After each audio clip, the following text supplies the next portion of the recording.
Hey, what's up, everybody? Sorry if I was sitting there staring like a fool for a minute. That's the latency. But forever how long I was sitting there, for anyone who's ever wondered before I started speaking, that's how long the delay it is before when I show like a picture and you guys are typing. That's how long the delay is. That's why it sometimes looks weird and is a little frustrating.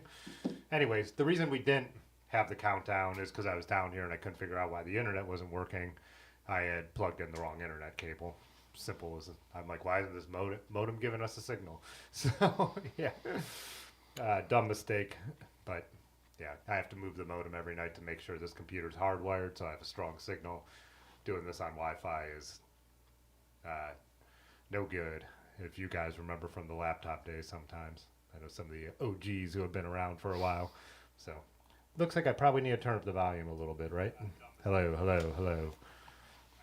Also got a second mic. Dave's here helping me with the camera. So if you hear another voice, it's Dave. So what's up, everybody? What's up, Rick? What's up, Chris? Lanky, uh,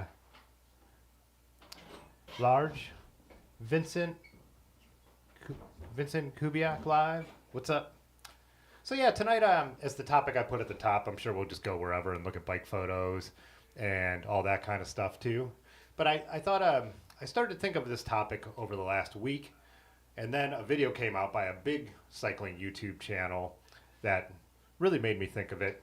So, and I'm not sure, and so I wouldn't mind getting some opinions on some of the content on this channel, but also I felt like maybe in the beginning of this video is worth explaining some of the content. Um, I've told the whole story of this channel a million times. It was always just an experiment for me to become better at videography and photography.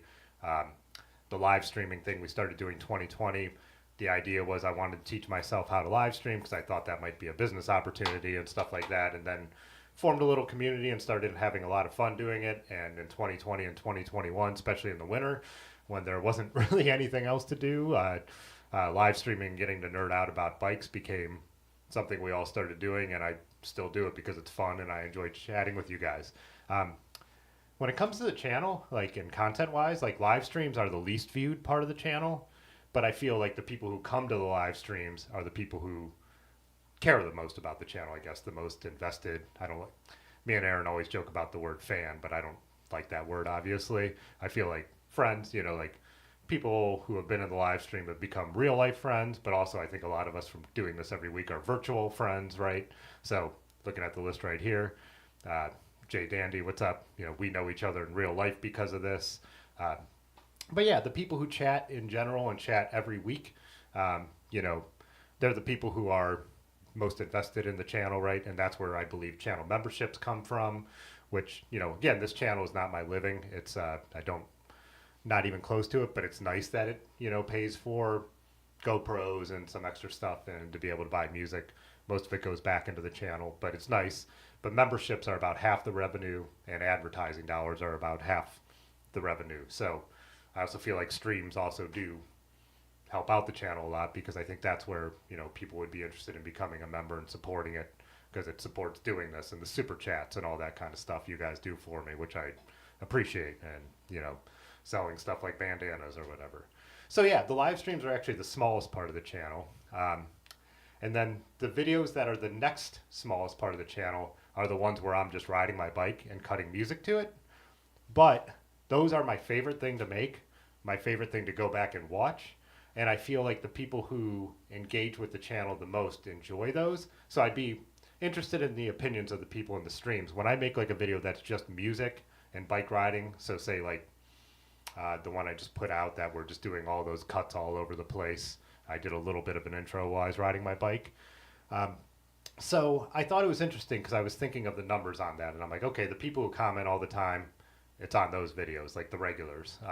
People, and I feel like they cross over a lot with the live stream viewers and stuff like that. So I'm like, yeah, I like making them. They're the ones I like going back and watching because I don't like hearing myself talk, believe it or not. So going back and watching those, like I never watch like videos where I like do a lot of commentary or anything. Like I like watching the ones, and that's what I started doing.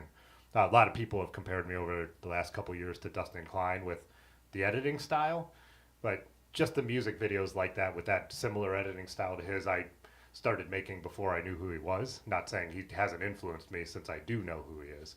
But so I was like, the title, like why I make bike riding videos, is because I like it, and I feel like people who are engaged with the channel a lot like them. But so I'll show you guys this.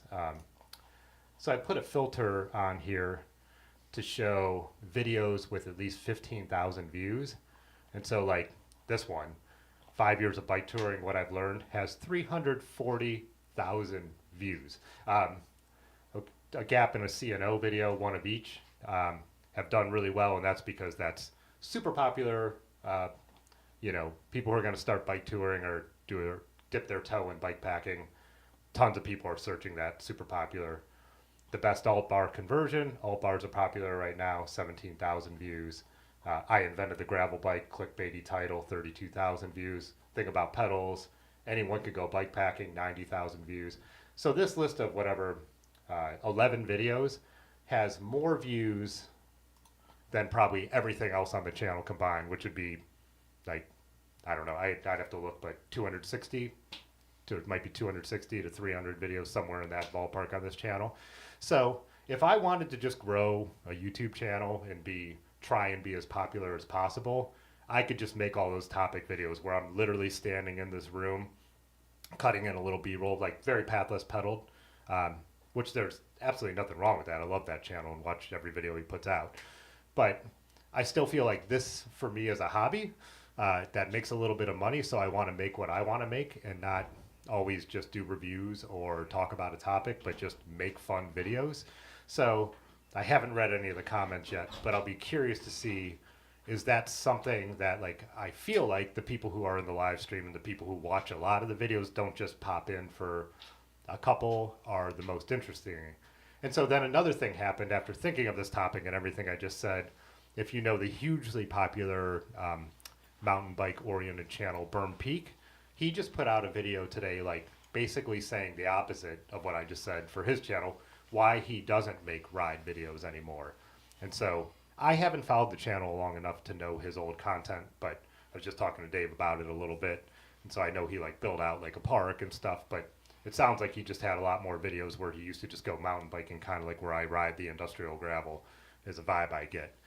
And one of the things, he gave a number of reasons, but the one that stuck out to me is he makes his living doing that YouTube channel, and a ride video gets a fraction of the views, just like I was showing you on my channel, same thing, of one where he reviews something or talks about a hack or whatever it may be.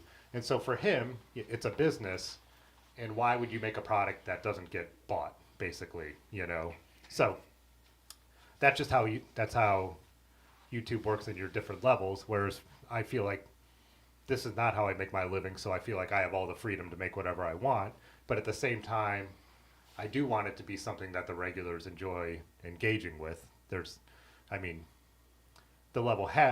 channel has reached some level of success way beyond whatever I thought it would, so it would be dumb not to ever think about any of this kind of stuff, I guess is what I'm saying. So I'm not saying I won't ever try to do popular videos, but I'm saying I'm not going to.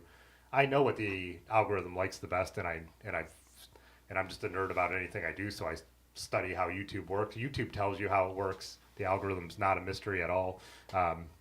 YouTube will tell you everything you want to know about it. You could see all your stats, you could dive into what people watch. It doesn't give me your guys' names, obviously, of who's watching, but it shows me by region, by age, time of day, what other channels they watch, what other videos they watch, what topics are trending. Like, I could follow all that stuff and just do that. And, I'm not saying I would be some 300,000 subscriber channel just by doing that, but the growth would be much faster and it would make more money.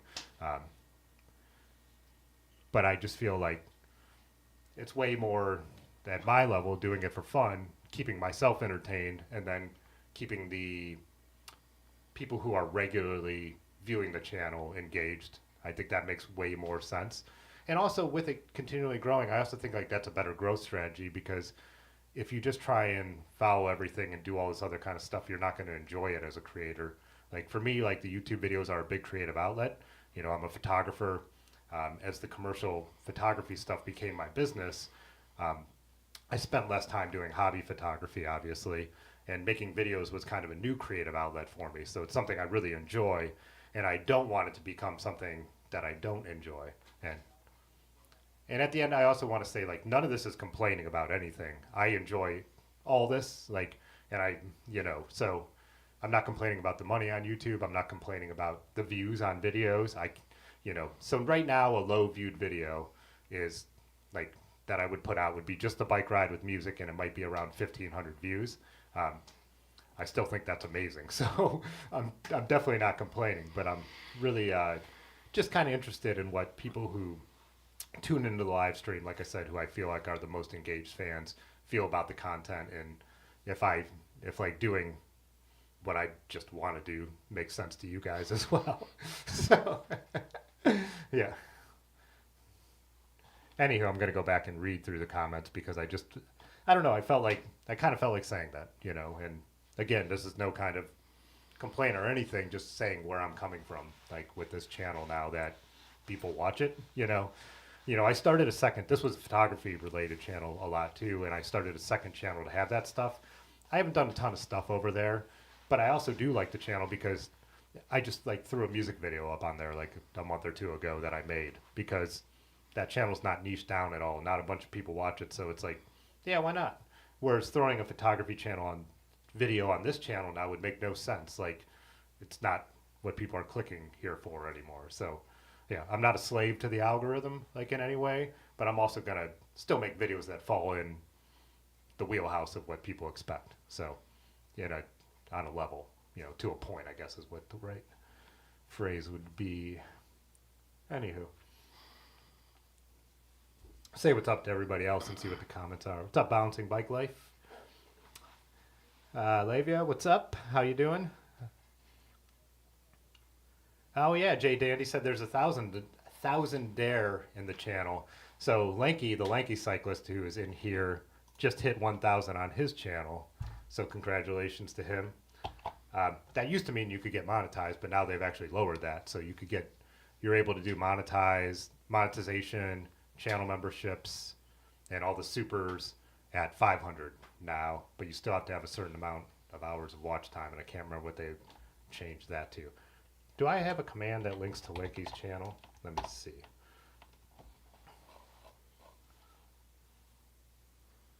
Oh yeah, so there you go. Head over there to Lanky's and subscribe if you're not already too. What's up, Cardboard Films? Richard Gwynn, Raymond. Scott said, been putting out great stuff. I appreciate it. So yeah, and that's also one of the things I was saying too with my content. Whereas I do enjoy just making the music videos because I could look back on them. I do other things though now because I'm like, people genuinely comment and find it helpful. So like the Michigan trip, where if this was 2 years ago, I would have cut that together with no commentary. But now I felt like, we're going to this cool place. I'm still going to shoot the same kind of footage I would, but to not put commentary on it about like what happened and what's going on and what you need to do to ride at this place, I thought would be stupid. It'd be like, so where it's like, and by a lot of the comments, I know it was the right decision to go ahead and talk about it, because then people are asking specific questions, are like, so glad I watched this video and know what tire size to have on this trip, and yeah, all that kind of stuff. So Chris said Seth from Burn Peak. I guess that's who I was talking about. I'm sure that's what you're asking when I was bringing it up. So Eddie Welker, what's up? Astrano, what's up? The other half is that big peanut money. Yeah. Patty Redbeard's in here. Speaking of OGs, yeah. What's going on with the shirt? Whiskerton? They're my buddies who, well, now just buddy. They were a team, but one guy who has a lighting company. And the other guy who just got out of the lighting company has been riding with us all the time. It was a little bit part of his reason that he wanted to be able to have the time to ride bikes more. They were doing a lot of weekend shows and stuff like that. So Aaron on the Pink Romancer, the crust bike, has been in a lot of the videos lately. And so he used to be half owner of this company. So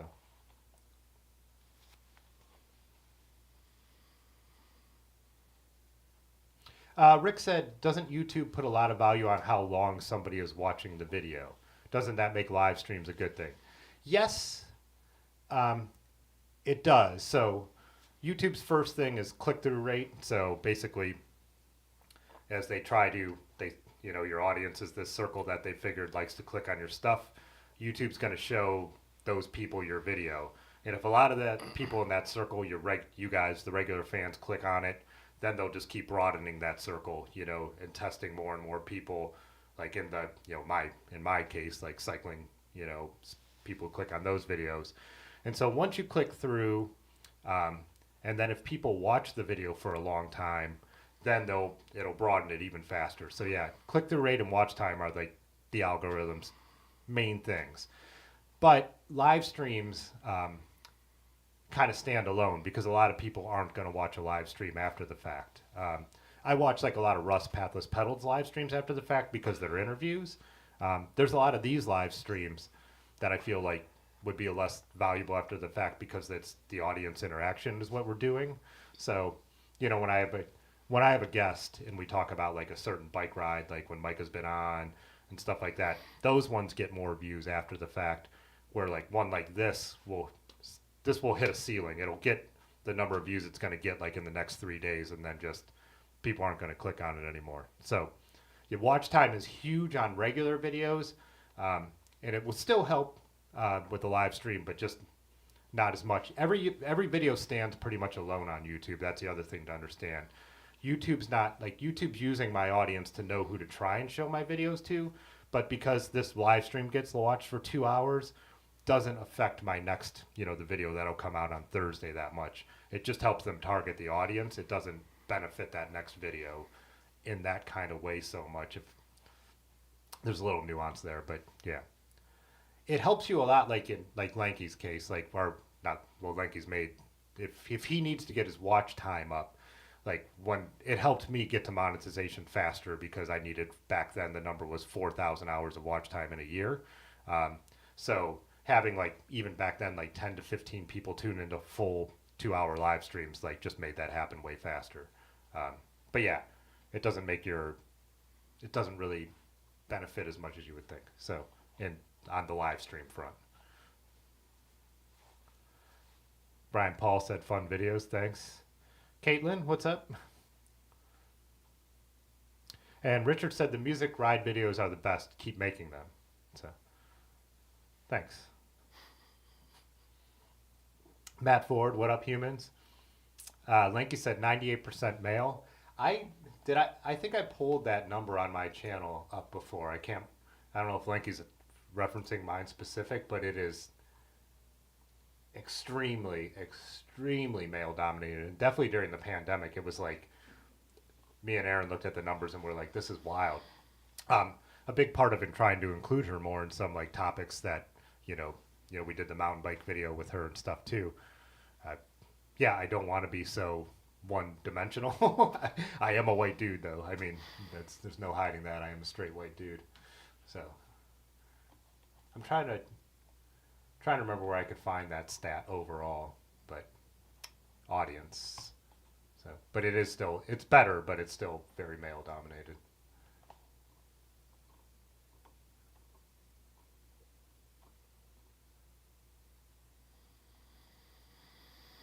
Huh. It's on here somewhere, but I'll lose track of talking. And then, yeah, top geographies is actually spread out more than it used to be. It's only at 53% United States right now, where that number used to be almost like 90 something.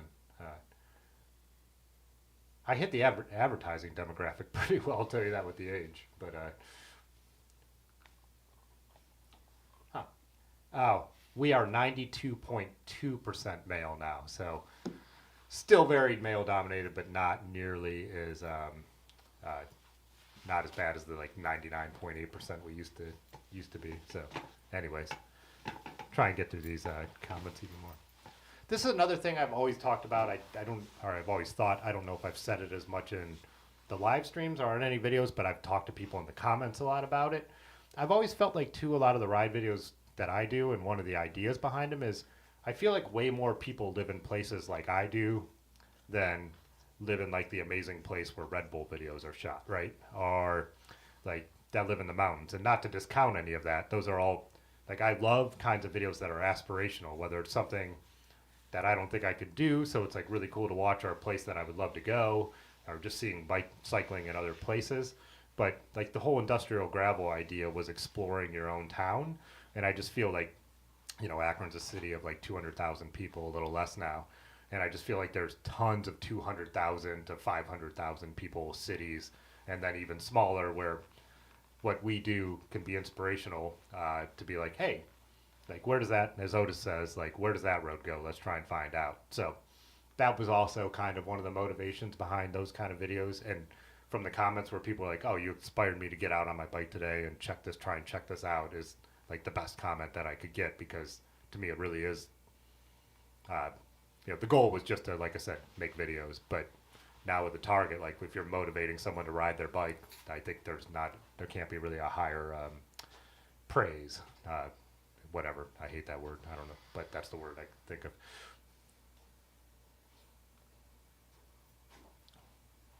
Eddie said your stuff demonstrates that it's a hobby, and I'm drawn to that because bikes are my hobby as well. I'd personally be less interested in anything else. So yeah. Rick said 2% roadie. Yeah. Oh yeah, Lanky's more of a mountain biker now anyways, that's true. He's not our token roadie anymore, is he? Astronomer said you're a touring roadie and love seeing people's travels. Cool. Yeah. And I also think that's the thing with even our travel video. I think they're pretty accessible. They're stuff that people could plan to do. They're not like the super crazy, you know, like I said, aspirational stuff, which there's nothing wrong with that. Like videos on how to pack a bike bag and all that stuff are all super valuable. Stuff I hope to do someday. Like I would love to tour in France on my bike, you know, and bring my own bike to do it. But, you know.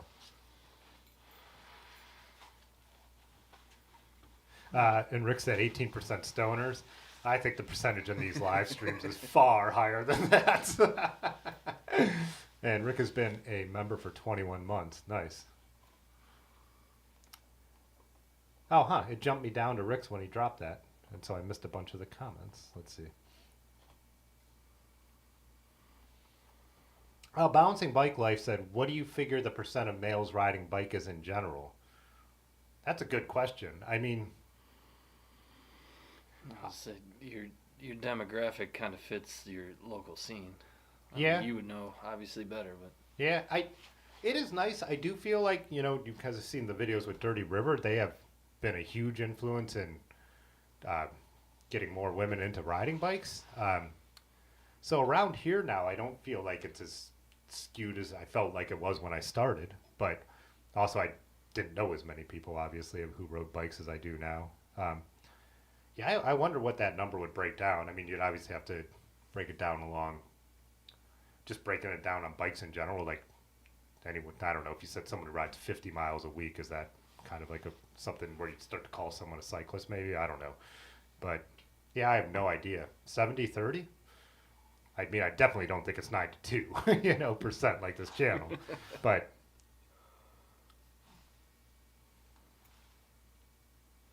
hey, what's up, Patrick? Other Patrick said, what's up? Yeah, I would love to know people throw out a number or throw out some numbers, and maybe you already are. I'm just not far enough down in the comments on what percentage it breaks down. I definitely know it's male dominated. It's white dominated. But yeah. Unbalanced said, seems pretty simple. You like making them. I like watching them. So, yeah, and like I said, with Dave too, that's part of the plan. Like we do get sent some still cool stuff. I do want to do some of those like Francis Cade style like mailbag videos. Like I want to keep mixing it up. That's what keeps me entertained. But I guess the point is I'm not going to stop making the ride videos. There's always going to be those mixed in very regularly. I'm curious what these guys think. Because like I had mentioned earlier with Burn Peak, and I equate that to like a band selling out, almost. It's, oh, they went too mainstream. I don't like them anymore. Not that I don't like Burn Not that Peak you don't anymore. like his content, it's just bothering you because your punk mentality. Yeah, pretty much. But, you know, would these guys like to see a higher quality ride video. Yeah. I No, I've can't thought think about of- that. I do think about, like, you watch someone like Dustin Klein, who I really like, and he always builds like a really good, like, he tries to build almost like a Casey Neistat, like, for lack of a better comparison, story into his like rides. Right. Like his last video was like surviving on your own because he went for a pretty off in the wilderness ride on his own, and he does a really good job with the thumbnails. And you know, you could say it's clickbait, but if you back it up, it's not clickbait. You know, with the content.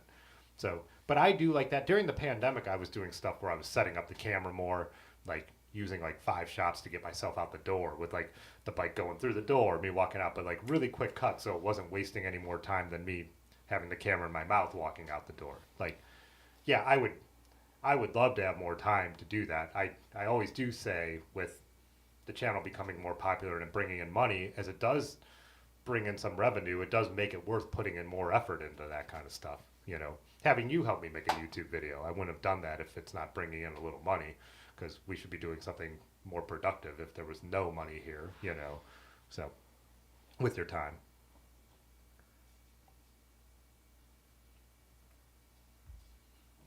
Oh, Lanky said you still need $1,000 for the Google AdSense.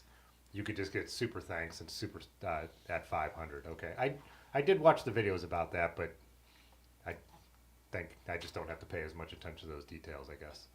I think the next thing for me that would add something to my YouTube channel right now would be 20,000. You could do direct shopping links, but that's not as relevant to us over here anyways.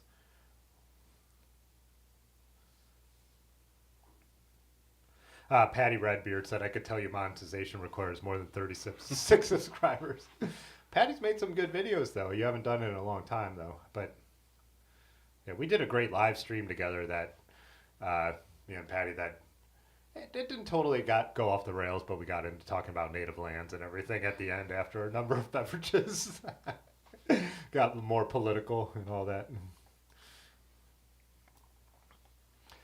That goes back to your streaming and, you know, people watching after the fact. Because even with your Michigan or their coast to coast ride, I mean, that quickly goes off the rails. Yeah. Yeah. And nobody wants outside of in context, it makes no sense. Makes less sense to almost the point of no sense. And I feel though that with the live stream goes longer, though, that's fine because people could tune in. That's why I try and front load the live streams with like the content, like that spiel I just did at the beginning of this, because later in the stream then we could pull people's bike photos and be way more random. And yeah, so when I have guests or when I have a topic, it's trying my best to stay on topic for a while, but then letting it go where it goes. And I just think that's the style of live streaming I do. Like I'm not trying to turn it into a podcast, because I think everybody here is used to the fact that I read your comments and we talk back and forth, and that's what these are about. Like I said, I enjoy other live streams. And I think it also comes from the fact that I got the motivation from watching Terry B's live streams, which were it's him sitting like this, talking to everybody. Mm-hmm. You know, and he might have like when he was doing it daily during the pandemic, and I was always at home like everybody else, so I always had it on even if I was editing photos, and it was a conversation. So that's, I think, my style. I don't even think my style is directly influenced by that. So Patty has been a member for 29 months, which shows how long we've been doing this. Yeah. Nice.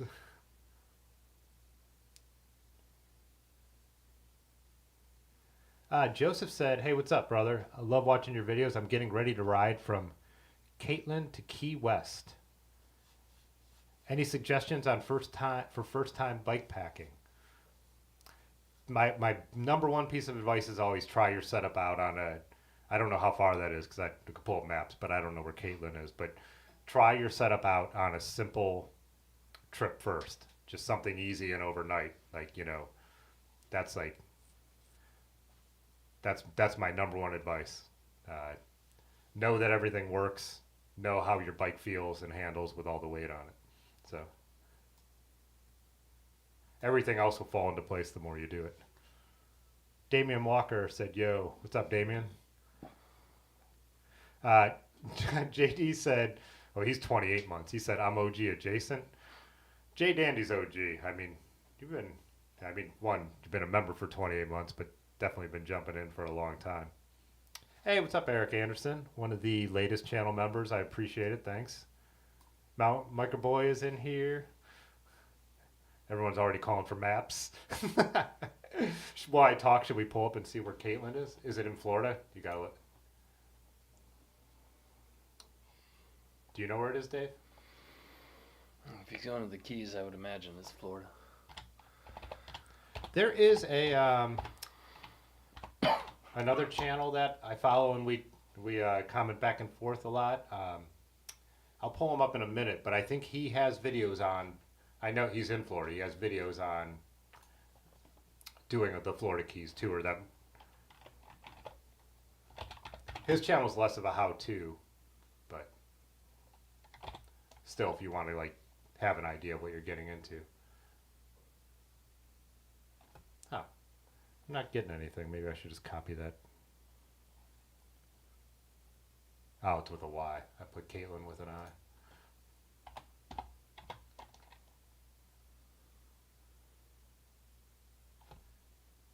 Huh, still nothing. I'll get through the comments and try it again when I get down there where you're probably already answering. Oh, you're like way behind. Am I way behind? Yeah. Should I try and pick it up? This is also the other thing I learned from Terry. He would talk for a while, then work his way through the comments, but he was way better at doing it faster than I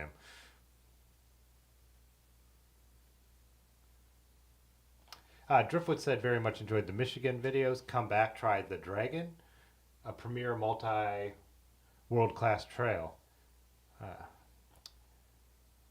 I need to write that one down because we will be back in Michigan in September. It's called the Dragon. I'm not helping myself get through this any faster, am I? Yeah, he didn't answer, so you're all right. All right. Well, you could also help me out with that too. How? Because you could say stuff. Oh. Use your words. Use your words.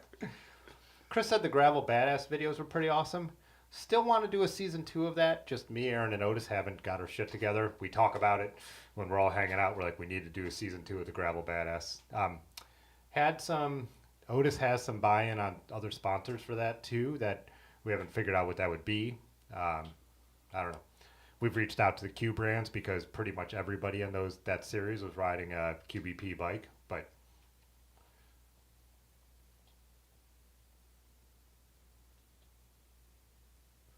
Richard said, if it helps with the male-female ratio, my wife and I always watch together, but the laptop is logged in on your account. I think that probably happens, yeah. There's a few people who watch together, you know. I know Rusty, he's in Germany right now, but when he's here, he said he would watch with his wife a lot too. So, Large said 3% fake poos. That's an OG inside joke, but Rick gave Large fake poo and told him he would know what to do with it, and it sat on the shelf back here for, I don't know, 2 months before I found it while everybody talked about it. So, and then I can't remember, it was Jay Dandy being like, ignore them, they're just trying to get to you. And I was like, he's right, I'm never looking for this fake poo again. And then, who was it? I think it was Funny Brad comes over here. Before he even sits down, he walks over to the shelf and he goes, why do you have fake poop on your shelf?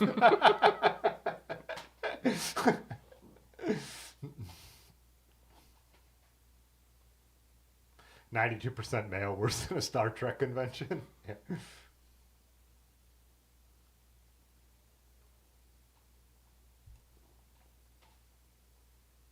Redco said, well, where I live, it has a flat reputation, but actually hilly.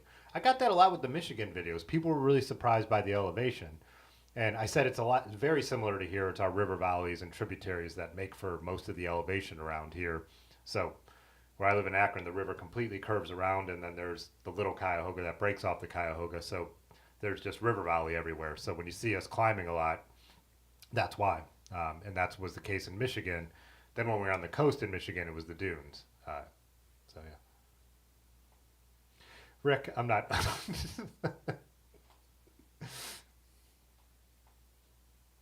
Mountain Biker Boy wants to know more about the dragon. Yeah, but that's another thing.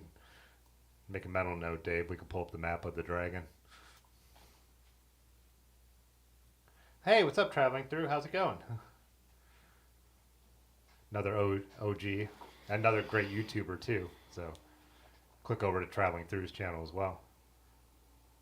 Especially, he's done the bikepacking thing. Traveling Through has documented a whole ride across the country and tons of other bikepacking as well. So anyone interested in that, it's a great channel to follow.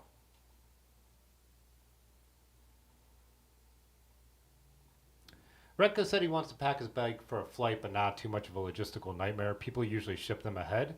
I found that's changed. It seems like shipping used to be the cheaper way to go. Now people seem to be using the bike bags and bringing their own their bikes on the planes much more. My friend Ryan Hugh, who's been on the channel before, the chemist for Bridgestone, he ships his doesn't ship. He brings his bike on the plane everywhere. Our local shop has a couple bike bags that you could rent too, so it's kind of a cool service they offer, so you don't have to buy your own. Brett Smith, I appreciate that. Rick was guessing on the percentage of cyclists that it would be 75% male. Yeah, I think my guess was 70%, so yeah.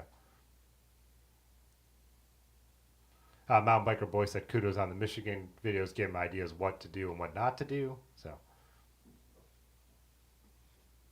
Eric Anderson makes a good point here. He said he lives next to the American Tobacco Trail in North Carolina. Tons of women, but it's a safe, accessible place to ride. Yeah, I have definitely talked about that, and I think we talked about it with some of the women in the Gravel Badass series and Aaron. Like a lot of the places we ride together can be considered a little sketchy, and being a group of dudes or even a solo dude compared to being a woman is just a fact that you feel safer. I've heard that, so. Lanky did a random Google search, and he said the number he came up with was 70% male to 30% female. So I guess I made a pretty good guess there, depending on how accurate that Google data is. But yeah, so.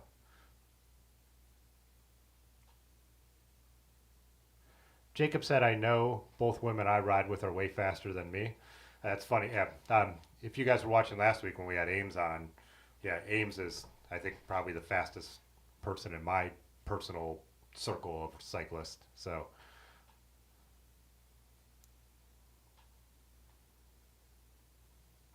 Shane B, I guess 90%. So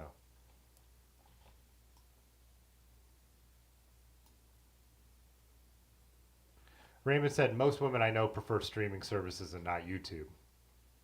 Fair enough. I'm thinking about Erin, my girlfriend.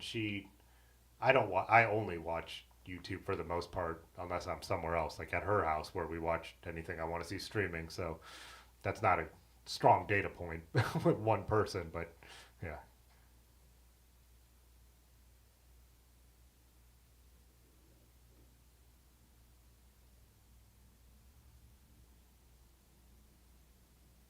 Traveling Through says, if it has a bike in the thumbnail, it's clickbait to me. Estrano said his local bike club is 80-20 in favor of the females based on attendance. Interesting.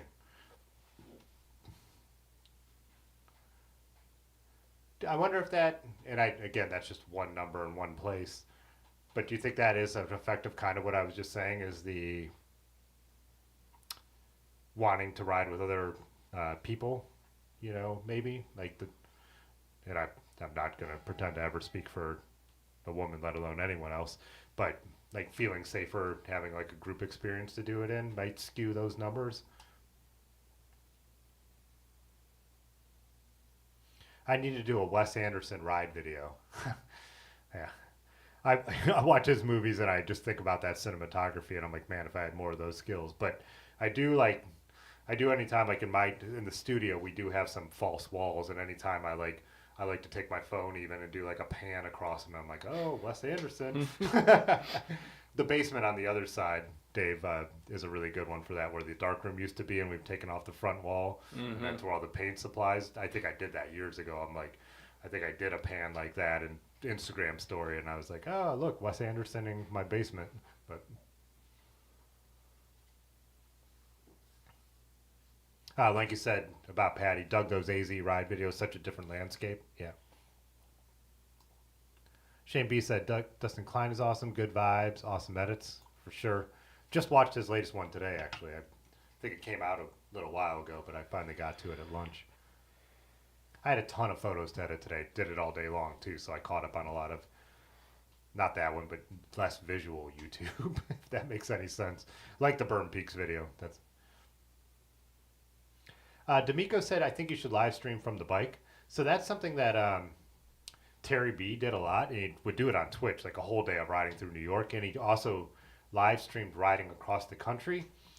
It just takes a lot of hardware and strong signals. So you need to have an account with pretty much all three major cell networks, and you need to have modems bonded together and blah, blah, blah. I just know it all from watching Terry. So I do think that would be something super fun to do. I also feel like it would be financially expensive and a real big pain in the ass.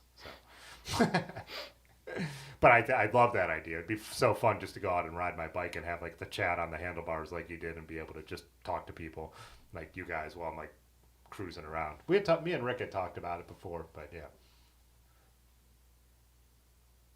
Rick just said kind of what I did, I guess. Seems like more women show up for group rides probably because they feel safer in a group, which, like I said, I don't want to speak for them, but I guess feels like it does make sense.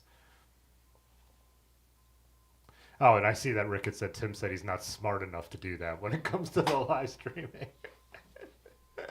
I could figure it out. It's motivation and time.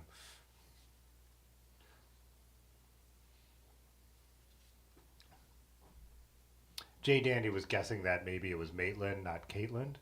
Caitlin? It could have been an autocorrect issue, especially if someone's definitely on the phone. Old school Burn Peaks did Florida Keys when he was Seth Bike Hacks.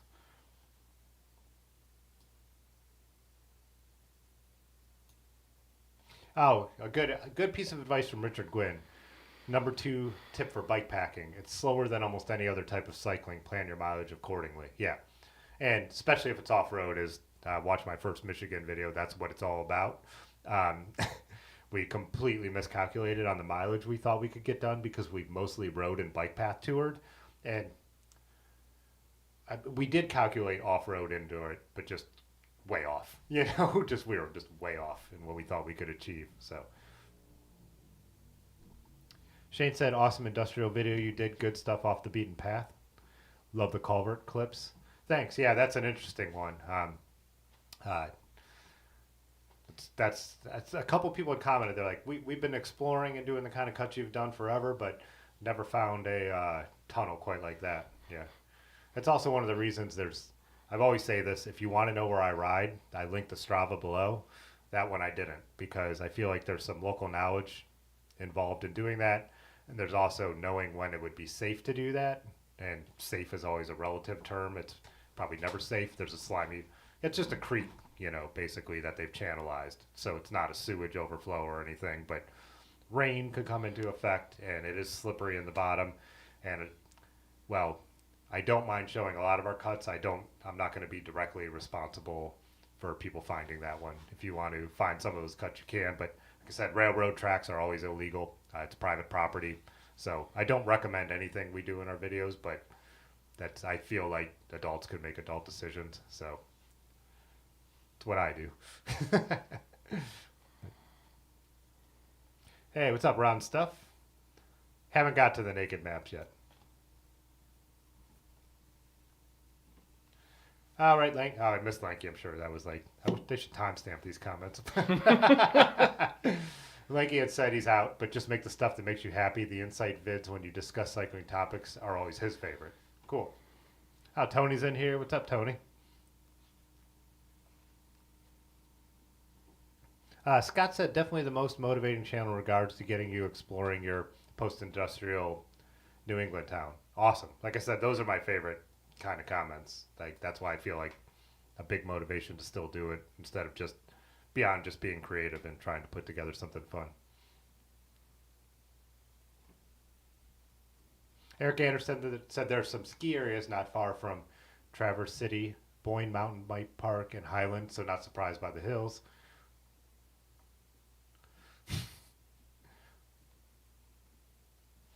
D'Amico said that I've definitely influenced on him getting back into mountain biking. Has done Bedford and now Hampton today. Really, really enjoying being back on the two-wheel gang. Awesome. Traveling through said ship the bike from a bike shop, $70. So back to that. So yeah, I think my friend Hugh has he uses a bunch of points to travel, and he travels on an airline where the bikes are free. So it just depends. Every airline's different, and I think some you could just charge for oversize, which I think is affordable, and other ones are very expensive. But I've never done it, so I trust traveling through and other people who do it way more because I have no personal experience with it.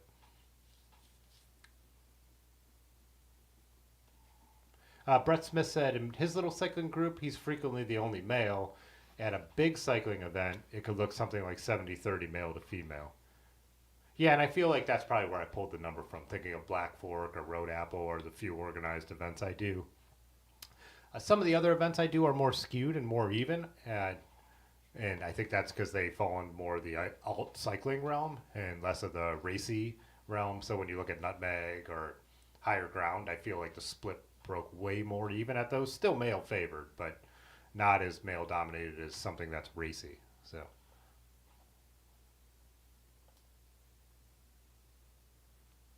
Also, the joke of this whole channel, the VGNO, is Virtual Guys Night Out, because originally there had never been a woman in here, unless Laura, Aaron was popping in to say, yeah, that's a blast from the past. Popping in to say goodnight. So.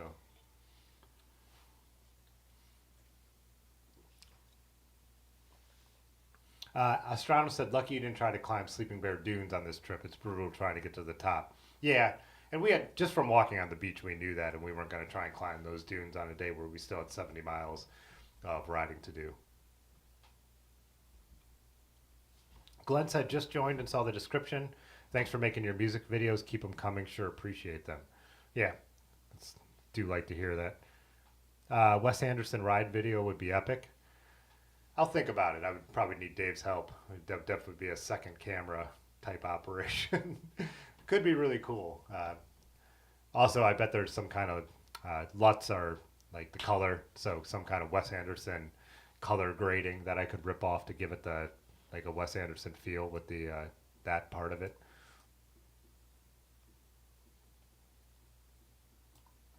Hey, what's up, Runer? Glenn said, thanks for explaining why the Strava map wasn't on that one, you wondered.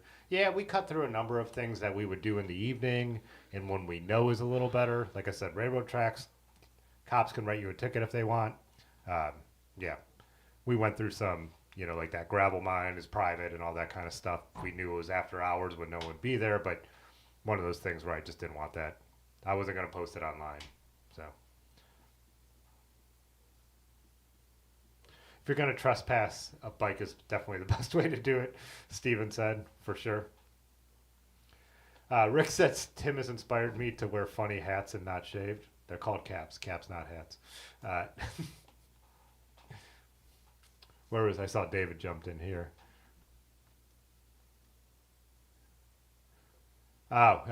David said, caught the rain today. Yeah, I saw that on Instagram. And stay away from seedy tunnels.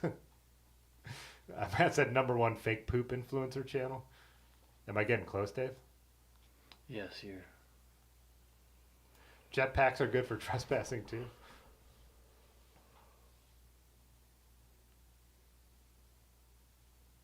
Oh, Mountain Biker Boy said, Tim, I know folks who live here in the CVNP and are good climbers, maybe great climbers, and have gone up to Michigan and have been humbled. But they still have the memories. Yeah. When we were getting some of those comments, me and Funny Brad were saying that, like a lot of the comments on people saying how tough it was up there, we're like, oh, that makes us feel a lot better because, we totally know what kind of riders we are, but we were definitely, like I said, humbled in our planning.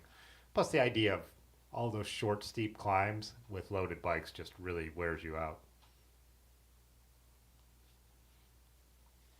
Oh, and Jay Dandy said he wasn't being creepy teasing Lanky. but his mountain bike is quadruple butted.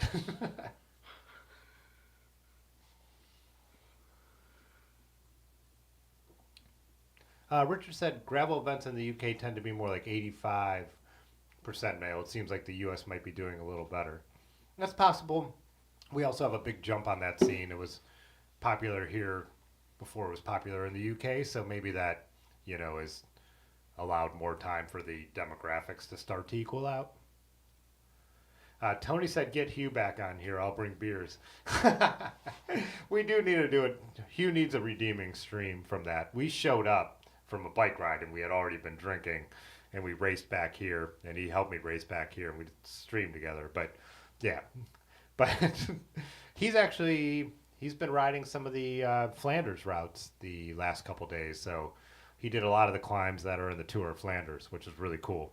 So, and he also got a GoPro, so he's been sharing some footage on his Instagram.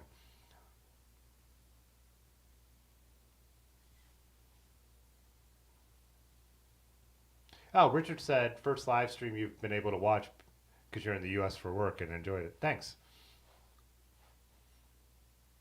Hey, William Brown's in here. What's up? Oh, David said he got soaked on his ride. It was beautiful till then. At least it was hot. I always say that if I'm out riding in the summer and it's really hot and I get soaked, I'm kind of like, whatever. But if it's pouring out my door, I'm probably not going to go out into the pouring rain.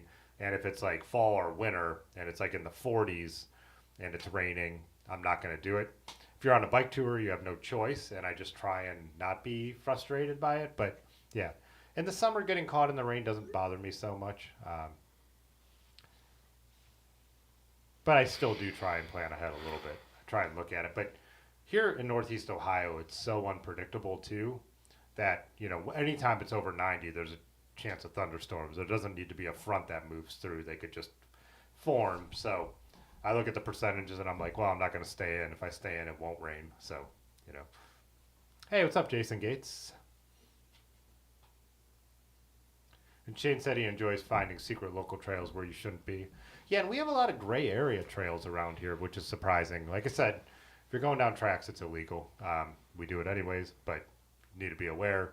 But we're usually on either abandoned tracks or connector tracks. Even the ones in that last industrial video, a train did come by. It was 2 engines. So, it wasn't a freight train.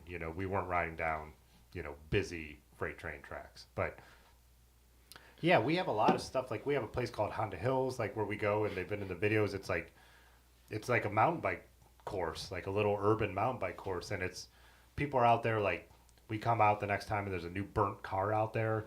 These guys on 4-wheelers and dirt bikes. Have you ever been out there off the Freedom Trail? Oh, yeah. I know all about that place. Oh, you know all about it. Okay, yeah. And I'm trying to think of the movie, a recent movie. It's just like that. It's like this dystopian hellscape. Yeah. It's such a weird place. We had a stealth fire for our Christmas ride out there for Ratsmas. But we're just we found one that was even more off the beaten path that you couldn't see from the main trails because it seems like there's a lot of weirdos who hang out around there. Yeah, that's the kind of trespassing you can get away with. Yeah, no one. Because you're doing the least. Yeah, Right. We're riding bikes. Right. We're definitely not the people who burned 5 Jeeps back there. You're not dumping. Yeah, exactly. It's wild back there. That is so weird. And it's only, 2 miles from downtown Akron, maybe? 3? Yeah. But it's pretty big. It's 40 acres. Yeah. I guess there used to be a Honda dealership there somewhere near there. That's why they call it Honda Hills. One older guy told me that I ran into once. That's what you said. But I asked him, because I had a flat tire, and I was changing it right outside of Honda Hills, and this guy came up and talked, and he was older than me, and I'm like, what do you call this area back here? And he was like, you mean Honda Hills? So we definitely didn't make it up ourselves. Well, say it, don't spray it, jeez.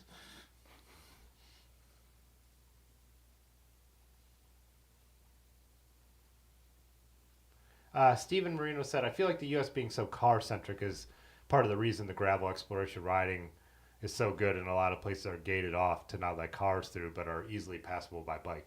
I feel the same way. I think it's also here in Akron, it's a mix that the post-industrial thing.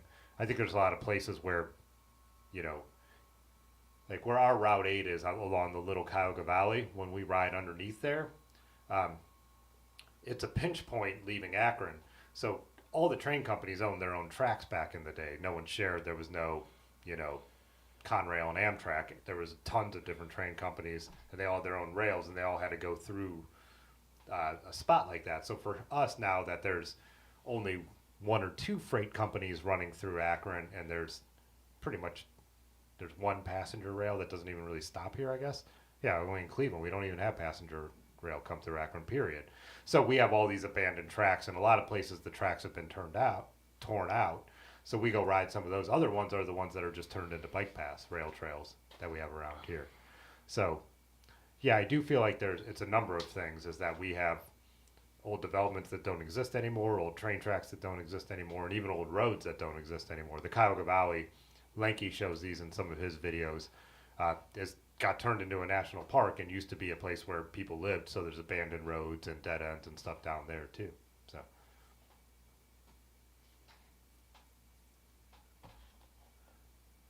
Steven said, I don't mind the rain. I mind all the garbage. It makes my wheels throw out your legs. Yeah. That's why when it is real rainy, like if we're going to do like one of our like group rides, the Freedom Trail and the hike and bike are paved, so we'll err towards going out to Kent or something, whereas the towpath, being a canal trail, is that crushed limestone, and it just gets all up in every part of your bike, and in certain parts like of the trail too, it could really bog you down and be really slow. So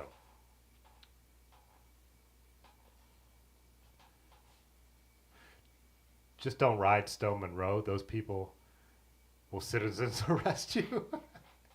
There are some off-road trails, though, on the edge of the falls out that direction that we do ride. But then again, Bob Darrow, who is 20 years older than me, got pulled over by a cop for doing that. So told him not to ride through the Waterworks trails. So, yeah. Doug said, do you ever ride New England? Yeah. We've been going to Nutmeg. We've done it twice. Yeah, so Nutmeg... RonsBikes.com, Ronnie Romance, Ultra Romance, Ultra Dynamico Tires, all those things, has a big event out in New England. Yeah, that was a loud noise, huh, upstairs. Might be worth checking out. I'm not by myself. By yourself? You want me to go with you? There's a lot of weapons around here. No guns. Anyways, yeah, so we go out to New England and ride in Connecticut for that ride. And then me and Ben, the one year, Large Marge, did a bike tour around Connecticut. So that's it, though. I don't think I've ridden in New England for anything else. Yeah. And then we extend the trip and ride around a little more, like I was just saying. But yeah. Oh, Glenn said, grew up on Honda Hills. That's basically your backyard. Interesting. So you guys are talking about the Stowe people, yeah.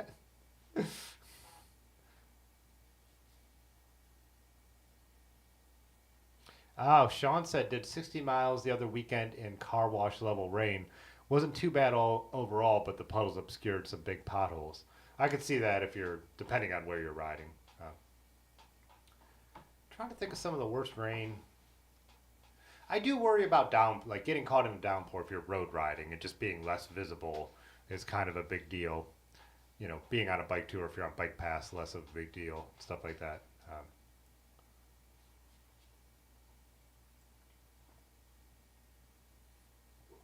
Did Rick Nelson from Cheap Trick wear cycling caps? I have no idea. It's probably a reference that's just going straight over my head, Rick. Honda Cycles is how Honda Hills got that name. Dirt bikes. Oh, just from people dirt biking out there on Honda motorcycles? Interesting. Glenn. Yeah.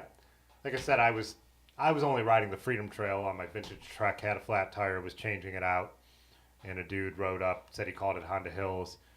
Then later I asked him why, and he said on the one edge, not on the property, but on the edge there used to be a Honda dealership, so it was behind the dealership was Honda Hills. But yeah, take your word for it. because that's just some random guy I ran into. Hey, what's up, Remus? Richard said, secret trails are great fun. Outside bike parks, most mountain bike trails in the UK are not quite legal. Huh. That's interesting you said that, Richard, because I thought there was that kind of, or is that only in Scotland?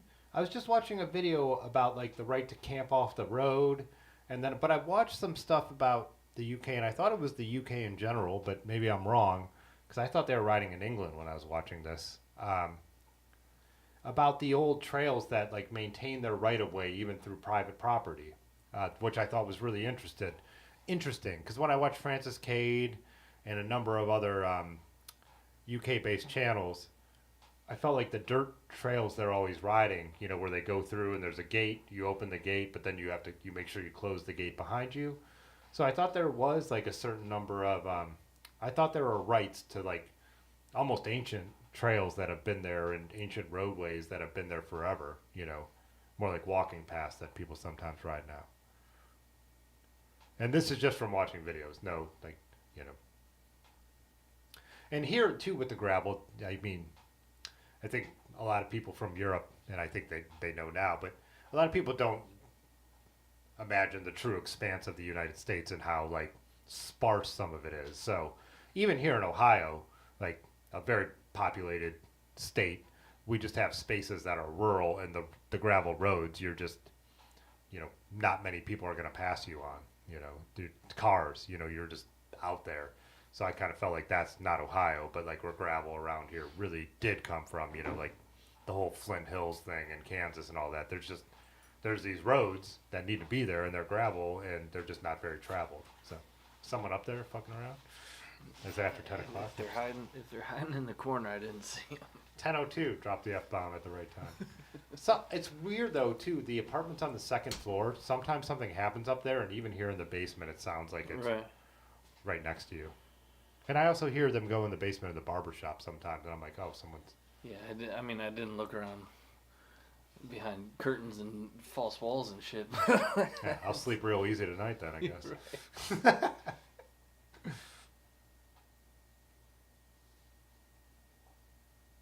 Right. Rick's... God. I can't read Rick's comments out loud, even after 10 o'clock. Other than beer, what kind of nutrition do I carry on a typical ride? Well, one, I would say on a typical ride, I don't really carry any because I'll, like, stop somewhere. But I would say that, like, when I am going to be on a longer ride where nutrition is required, I go for, like, regular candy. Like, what was I just... Oh, I rode home from a group ride. I'll have a video. My plan is to have a video out about it on Thursday. That was on the southern end of the towpath. And I rode 50 miles home. I drove down with Aaron, did the group ride, and then rode home alone. I stopped at a gas station and got a Snicker and Skittles. So, but like planning for our bikepacking trip, like that's a lot of the kind of stuff that I would carry for on the bike nutrition. I feel like sports nutrition is not that different. Like it's just sugar. It's just carbs. Like, so off the shelf candy is what I buy. I do like dried figs. So when I do like a bike event, say I'm planning for like Black Fork, which is 50 some miles and 6,000 feet of elevation, you know, I don't stop at the aid stations. What I do is I cut up dried figs and then I mix it in with like some kind of gummies, gummy bears or whatever. So yeah. What do the British always, they call gummy bears and everything by the brand name? Haribo. Do you ever hear that, Dave? They always, Haribo. They don't say gummy bears like we do or gummy worms. They always call it by the brand name. Really? Yeah, just kind of like Kleenex, like how we always say Kleenex is a brand name. The British always call like the candy by the brand name, which is interesting. Something I've always noticed. But yeah, so my nutrition really is just off the shelf snacks. I don't like gels. I like food hitting my belly. So yeah, I've carried the maple syrup ones, the one Ted King always promotes, Untapped. I like his Stroop waffles. I also feel like there's a lot of waste involved in sports nutrition for cycling. You know, everything's individually wrapped. Whereas I could buy it's still total trash, plastic trash with the candies I buy. But at least when you buy a giant size thing of Reese's Pieces, it's less trash than cycling nutrition is. So I don't know. Yeah, I don't really favor. I get the cycling nutrition stuff when I do events, and I don't do that many, so I'll hang on to it and use it and not waste it. But one of those stupid gels broke in my bag on this tour, and that I had been carrying as emergency things, and I'm like, I need to just give these things away. I don't like them. I don't like the waste from them, and yeah. Anywho, that's another long-winded. And I like fruit. You know, I had a banana with me. I don't know, on whatever ride we did. Doing it with Funny Brad, I can't remember, but yeah. Let's see. Got behind again a little bit.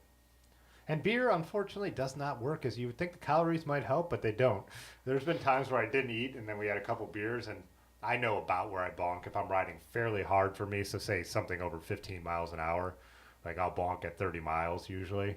There's been times where there's like been beers involved, and it's like, yeah, it doesn't help. It's you know, you need to eat something. But and the reason I said that too, our typical rides, like a lot of the group rides that you see me post, it's like me and my friends riding specifically to a restaurant, and we're doing 10 to 20 miles to get there, and then 10 to 20 miles after. So a lot of times I'm not carrying anything because I know that meal is gonna, you know, in the middle is enough for me.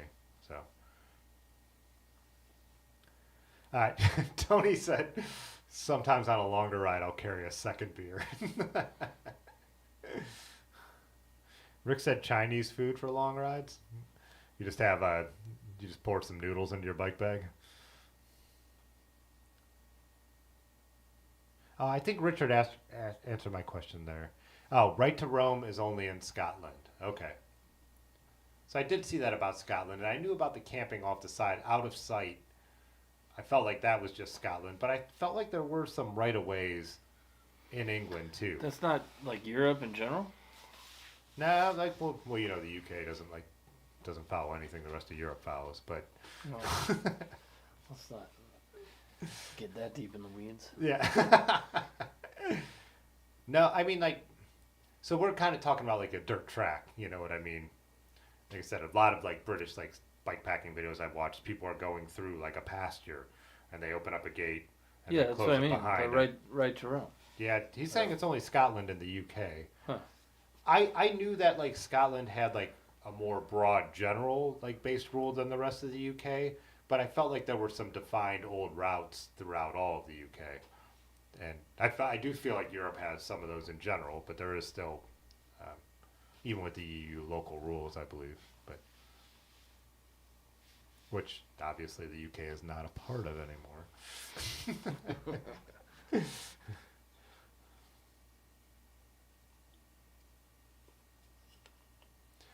Runer said you recently put a rear rack on your gravel bike just so you could pick up Chinese food on your way home from a local place. That's why I like having I did the bike tour last year on my Marin. But that bike's just a little too flexy to really load down anymore. But I do like that I have the walled basket on the front because that is what I use if I want to go get carry-out food. For me, it'd be more like Mexican. We have a great place just like a mile down the road that I like to go over there too. And it's nice not to bounce the burrito around in a bag. It's like better to like have everything all set on like the rack. Or like you guys are saying too, something more like Chinese food where you have something like a flat place to put it into. Tim Does Aircraft said you enjoy the videos because you haven't been able to get out and ride. Yeah, I've heard that from a number of people, like the vicarious thing. Like people have been injured and stuff like that, which is also appreciated. Makes me bummed that people can't get out, but still nice to hear.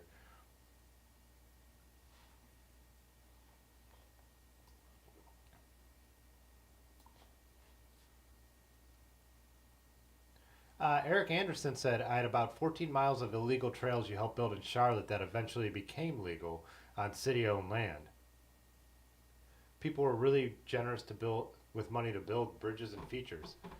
That's incredible. Yeah, I don't think that would ever happen around here, right? I mean, I guess we ride the Freedom Trail before it was done. We were riding it as single track, and then it became official. But that was always part of the plan, right? Yeah, right. It was a railroad right away, or metro right away. Right? No, people would get paid to come and take those bridges out. Like the city would come and take those out. Oh, it's really? a liability. Oh, liability to have on their property. That was Right, that was Metro's property though, where the Freedom Trail ended up going. Right, One of the railroads. Yeah. they bought it from the railroad, I believe. Our local transit authority at some point, or inherited it was the railroad.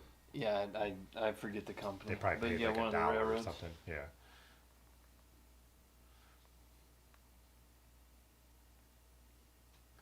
Oh yeah, that's interesting. We thought, I guess we don't do any building, but like some of the industrial gravel, even the meetup ride we did, and that a number of you have ridden with me that we ride now. There's a group that is organizing to try and get a official trail put through there. And I think Metro Parks is now in one spot going to put it through on that Veterans Trail, right? Isn't there one part they're considering? No, that's all the cities. Oh, it's all the cities. That's Hudson. All the cities are teaming up to try and get that through there. That's right. They were reaching out to Metro Parks, who said no to it, basically, I believe. We already have a trail running adjacent. Yeah. You know, the bike and hike already runs right through the there. leg of the bike. Right. Yeah. Yeah, people are really into that idea. We're always like, we've talked about this. Who was I just talking about? I can't remember, but a couple of us talking about the idea of like, when there's one of these like bandit trails that you ride all the time and then they turn into an official trail, sometimes it's a bummer. Like, you're glad that more people have the access, but like the Freedom Trail, when they finished that, like the Freedom Trail existed, but it didn't exist all the way into Akron. That was really fun, straight single track to ride, and then it made it so there was nobody else out there. You had it to yourself, right? Well, yourself and the homeless people, but they use that still a got lot. the homeless people. Yeah, they do. They still, yeah. Which again, I'm not like when people freak out about, oh, there's homeless people. Like there's, yeah. So everyone acts like every homeless person is some kind of murdering criminal. That's not how it works. Only at night. Yeah. Yeah, but then I get you're no longer exploring. Mm-hmm. It takes that single track feeling, right. that going. I mean, that was like literally you felt like you were riding through the woods right next to Akron. Like it was just really cool. And we still have some of those that are really cool. The Coast Guard station in Cleveland, the old Coast Guard station, is a perfect example of that, where you had to go all the way around to Whiskey Island to get out to the Coast Guard station, to Edgewater almost, right? All the way to Edgewater to get around there. And they finished the towpath to go directly to it. It's awesome. Everyone gets access to this cool little peninsula right by the mouth of the Cuyahoga River. You could see the big ships come in and the recreational ships, and you have a beautiful view of the Cleveland skyline. And the building itself is Art Deco, so it's really cool. But, we used to grab crawlers and go lay in the grass and drink out there. Probably wouldn't do that anymore because people are hanging out now, So, again, it's the whole punk rock thing. Like, I had it to myself, and now I don't anymore. But, it doesn't... It's good people have access, It's fine that lots of people like Green Day. They're a good band. They deserve it. Glenn was talking about Honda Hills, too, and I like his first line here because what I said. And I thought that in my head, but I wasn't going to say it out loud. He's like, I'm just some random guy, too. But the only Honda dealer I remember in the 70s was Rick Case. So, yeah, that's right here. Rick Case is right here by the studio. It's a dealership again. It's sat empty for years, but used to see a lot of Honda dirt bikes there. Yes, it was always shady there. So wow, it's been shady since the 70s. So. Yeah, I guess that's when everything started to get shady, right? Just accelerated in the 80s, At least in the Midwest, or the Rust Belt, or Great Lakes. I like using Great Lakes now because people now have conflated the Midwest with the actual geographical Midwest of the country. We're the Midwest, but yeah. What's west of the Midwest? The West.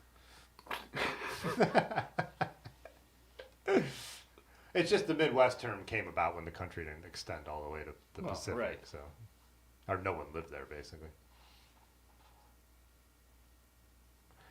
David said the BP in the Valley has really good Mediterranean chicken salad sandwiches. It was the best option besides the day-old wings they had.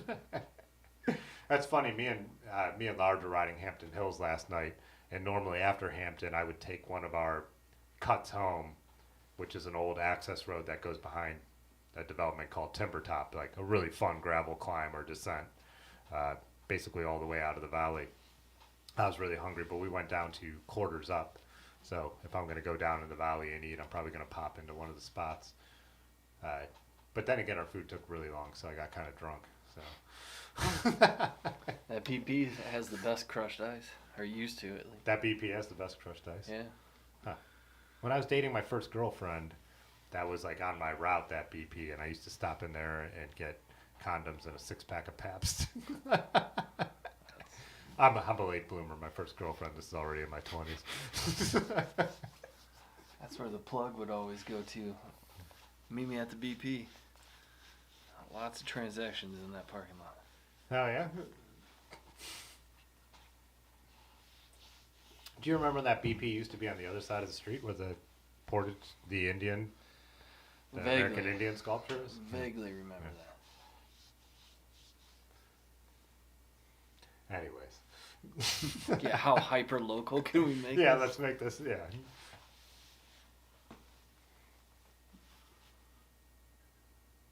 Bouncing Bike Like said, had an uncle that was a township trustee and he had old maps that showed alleys everywhere, but by the time you grew up, most of the people were mowing them.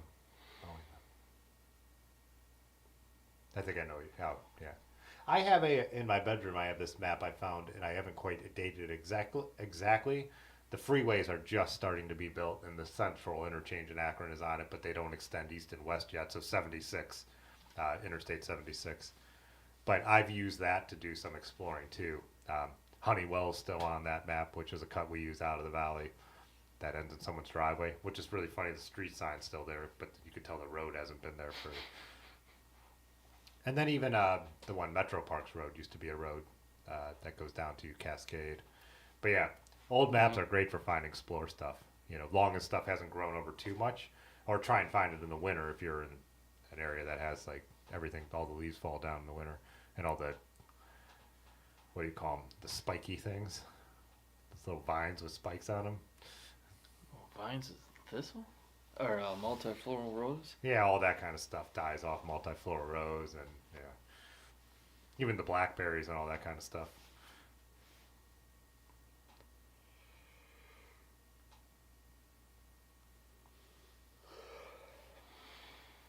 Traveling through eats roadkill. Look it up.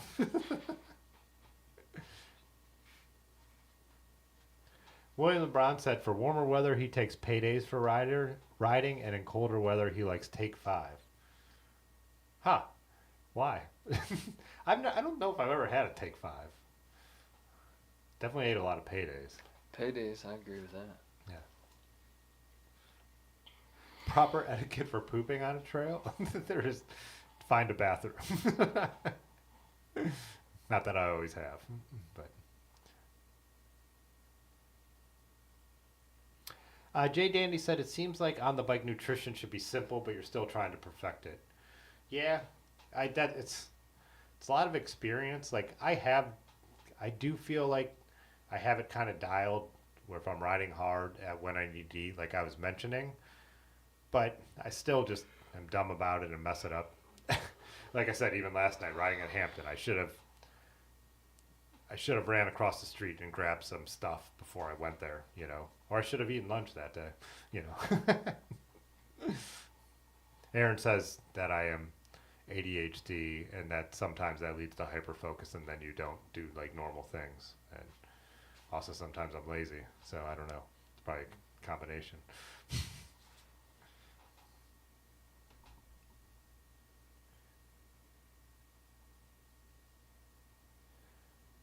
For running, you could go everywhere in the UK on private land. Fell running? Wait, fell running. Is that a typo? Oh yeah, Rick was saying, that's true. When Rick was injured and he couldn't ride, he didn't want to watch cycling videos. It tore his heart out. I feel like that's more how I would be. Like if I was really not like feeling well enough to ride, I don't feel like I could do the vicarious thing. So everyone's different with that kind of thing. But yeah, when I can't do something, I don't know. I think like watching it would just make it worse. I feel like I'd fall on the Rick side of the spectrum when it comes to that.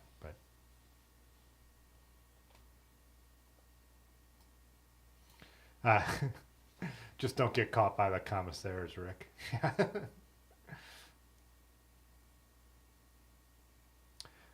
And Eric was saying they're over concerned with legal issues. Good luck with getting anywhere from a city. Anything from a city. That happens a lot for sure. They kind of have to do it on their own terms, right?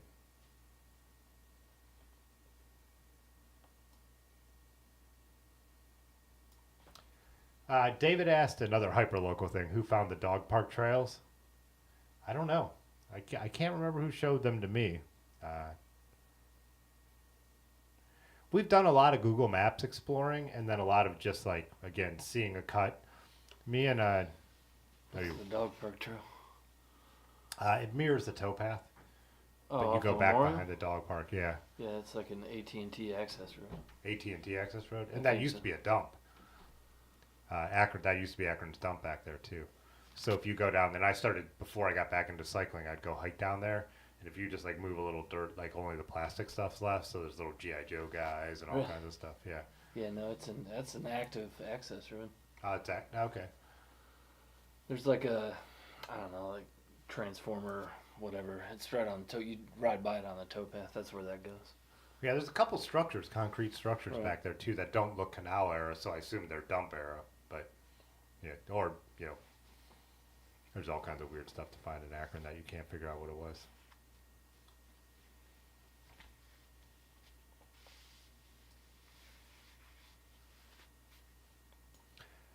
Steve said shady since the 70s is a good short idea. The mid best.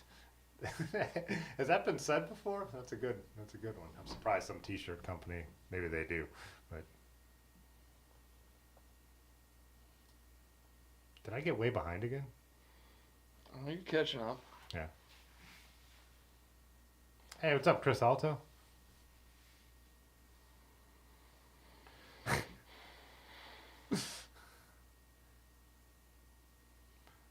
Tim said, meet me at the party store is your favorite Ohioism.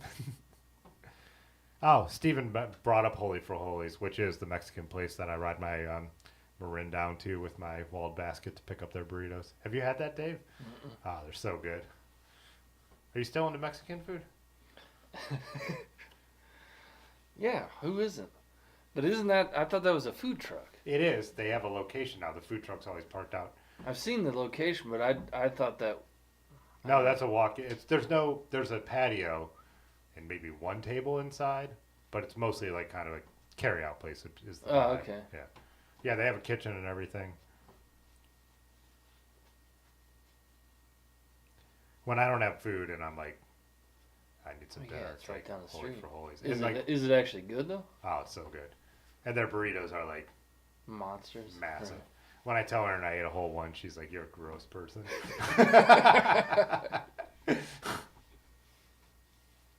When I order one, then I also get chips and guac or something. It's like that was so unnecessary to get anything extra with that. Yeah, it's lunch for the next day. Yeah, but when you call them, they're like, "All right, 5 minutes," and you're like, "God damn!" So don't order online. Online it'll be like 25 minutes, but if you call, they're like 5 minutes. So you can just like right when you want it, call right when you want it. Can you walk in? Yeah, people do walk in and order. I always call ahead, but anywho, yeah. Wow, this is the hyper local stream.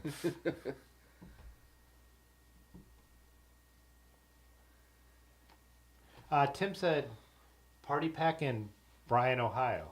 It's funny.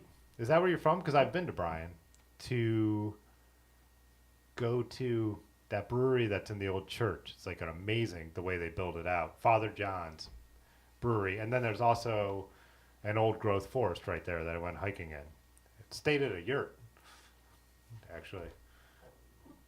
Yeah, there you go.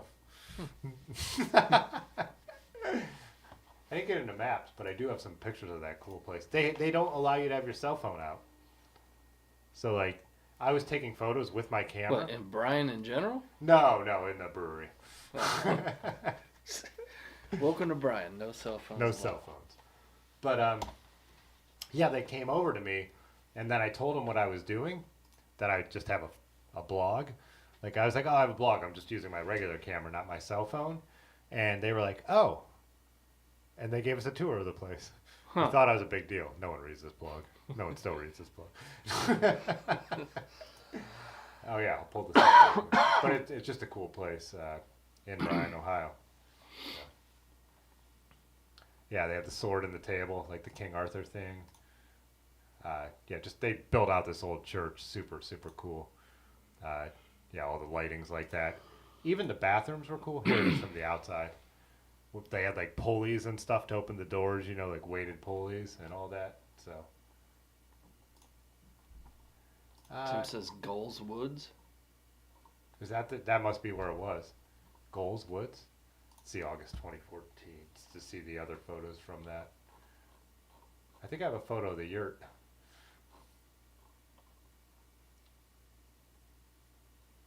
It was a pretty good yurt. Oh, we stayed at Harrison Lake Nature Preserve, but that's not where the old growth forest was. We drove to go hiking there. No pets on site or in yurt. Yeah. I guess not quite glamping. I mean, there was an electric fan and a ceiling fan, but I guess somewhere in between. This little, yeah, covered picnic table. It's my ex-girlfriend Laura. That's the old growth forest, yeah. Right there. The bugs, even with the, were horrible. The worst bugs I've ever had in my life. But anyway, Bryan, Ohio. We called Trumbo and left him a voice message where you could hear like all the, what are the night bugs that make the noise? Not locusts, crickets. Crickets. And so it's like crickets, and then Laura whispered, "I'm inside of Bryan." And we sent that to him. He's like, creepiest text I've ever got in my entire life.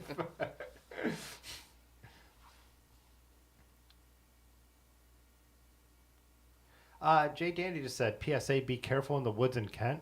I think something bit you and now you're on antibiotics for an infected lower leg. Oh, geez. Yeah. That brings up a good point when you ever get ticks. I don't find they're as bad as everybody says they are, but. You don't think, ticks have been bad? Well, every single one of us found one on us in Michigan. Yeah? Yeah.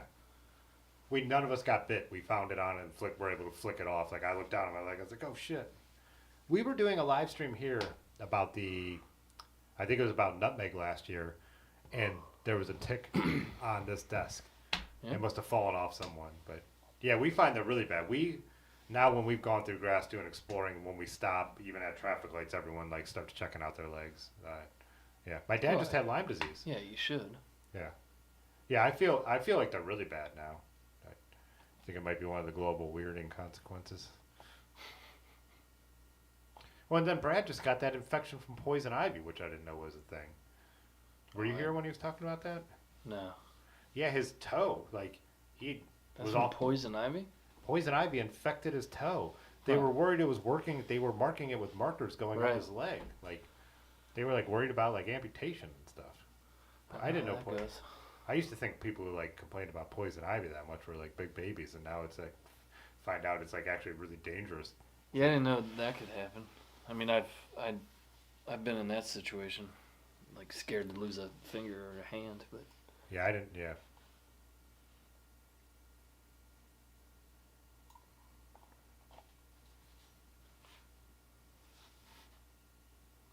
Tim said Alva Caro in Columbus was the go-to. What's the place we used to go to in Columbus that had burritos as big as your head? It had this amazing mural on the wall of all this Ohio State stuff, but everybody was a burrito. And like, there were two scenes. One was like the Ohio State Stadium and everybody's a burrito playing football. The other was everybody else all these Americans trying to eat burritos and they're just falling everywhere and they can't handle it. But there's one Mexican guy who's like caressing it. Like, it's amazing. La Bamba. I think it was La Bamba. Did you ever go there? Or is that closed before we were going down there? Yeah. That was a great Mexican place. It's probably now like one of the microbreweries that charges $10 for a beer. But I like microbreweries, but God, is Columbus gentrified now.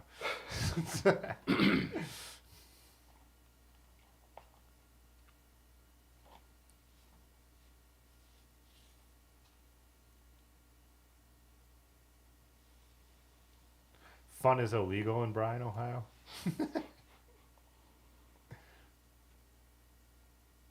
When you fall off the bike at yurts, yeah, we had so many yurt alliterations, and now I can't remember them all, but we were definitely going down that road. Oh, Tim, you went to a wedding at that brewery when it was still a church. Nice.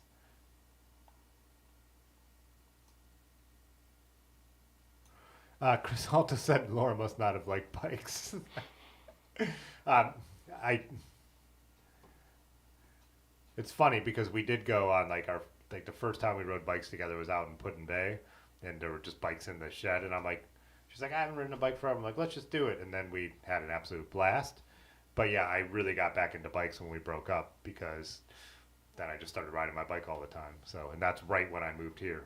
So they do have a dovetail like in my story. That's not the right word, but whatever. Who cares?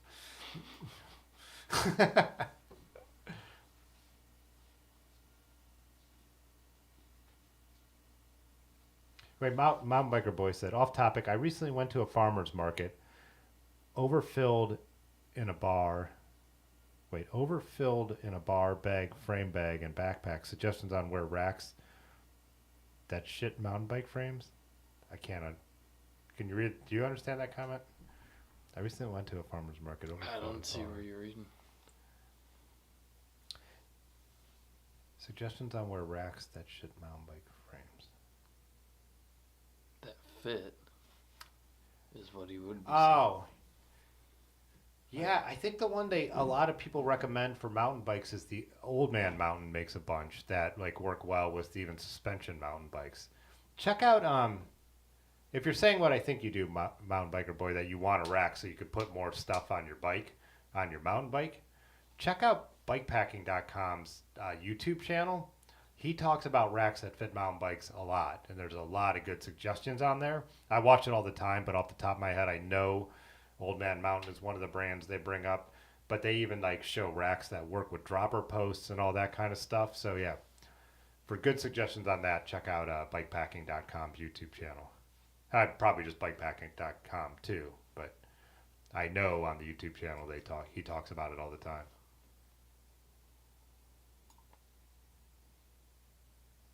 Oh, Jacob said just go to Maine. You'll build up a fear against ticks. He used to pull off 10 to 15 a day. My one friend Andy always says when he goes hiking with his dog, it's crazy.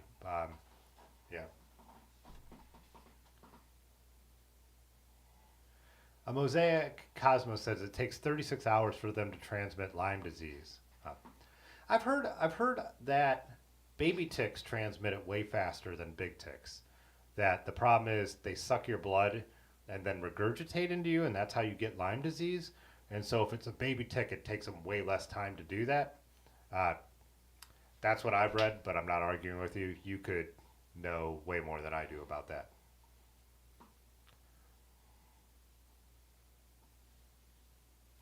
Oh, Mountain Biker Boy did correct it. That he said fit mountain bike frames, which is what we ended up guessing anyways.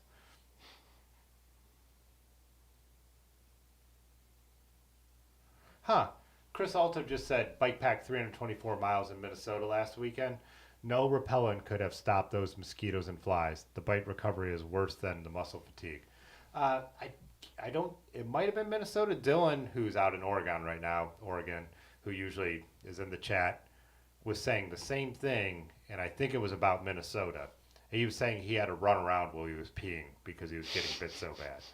So I believe you, because yeah, like that old growth forest, I actually had pulled like my bandana over my face and my head down to here and had shades on and had my long sleeves pulled down, and we were covered in repellent, and by the end they were still like biting us. So I'm going to have to figure out what we need to do because we are going up to Wisconsin in September. Maybe it'll be late enough in the season, but yeah, if there hasn't been any kind of cold weather, I guess it won't matter, right? No, you should plan because that's before the cold. Yeah. Aaron got Ben one of those things they were talking about on the channel. They kind of burn a repellent type stuff. We've talked about it multiple times. I can't remember what it is. I always forget the name, but we had one, and he put it on a couple nights when we first got to camp, and it did seem to work. So they're supposed to create about a 15-foot bubble that keeps them. It kills them. Other people, like I said, you get into the Amazon reviews, and it means like you're inhaling that stuff too. But what is the difference between putting off on yourself? You're obviously inhaling that too if it's keeping bugs off you. I hate having repellent on. I'd never yeah. use it. Right. Like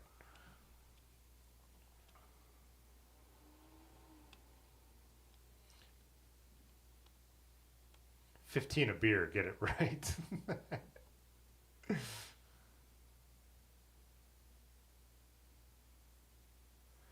Rick said your wife ended up in the hospital after inhaling poison ivy smoke. I've heard of that, and like that, like being really bad, obviously. But yeah, just from skin contact, I like on your foot, I had never known about people getting that infected for poison ivy. Mountain Biker Boy said there's a YouTube channel called The Tick Guy. He's a professor at the University of Vermont. Huh. And Chris said July and August bugs are the heaviest, should be better in September.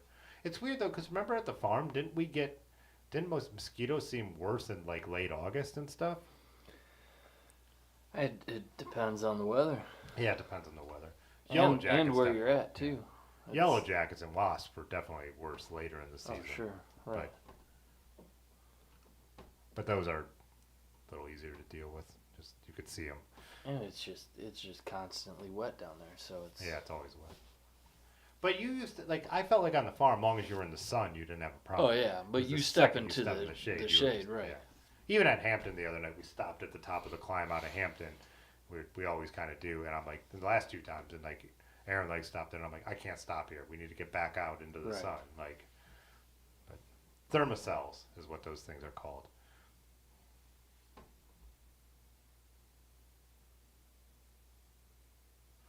Oh, David Geller says they work for him too. Yeah, Mountain Biker Boy, I wouldn't mind, and I'm not discounting the comment on Mosaic's comment about ticks. I don't pretend to be an expert. I just try to check all after a hike. A good shower is a good way to go. But you know, people find them in like your back or something where you just don't know they're there. You know, so.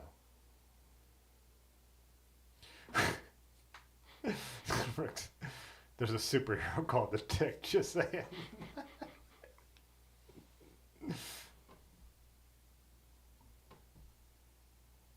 And Mosaic said small ticks are the worst for Lyme disease since they're the hardest to notice. There was an awesome comment, the Tick and the Mothman. Is it the Mothman from Mount Pleasant in West Virginia? You ever seen the moth? That's the Mothman, right? They have a statue of him. There's a whole legend in Point Pleasant? Mount Pleasant? That's in Pennsylvania? No, West Virginia. West Virginia? Stopped there with Mina on the way to visit Adam once. I can picture the statue. Traveling through, he's probably not in here anymore, but traveling through stopped there too in that town. Went in the museum when he was going across the country, I believe.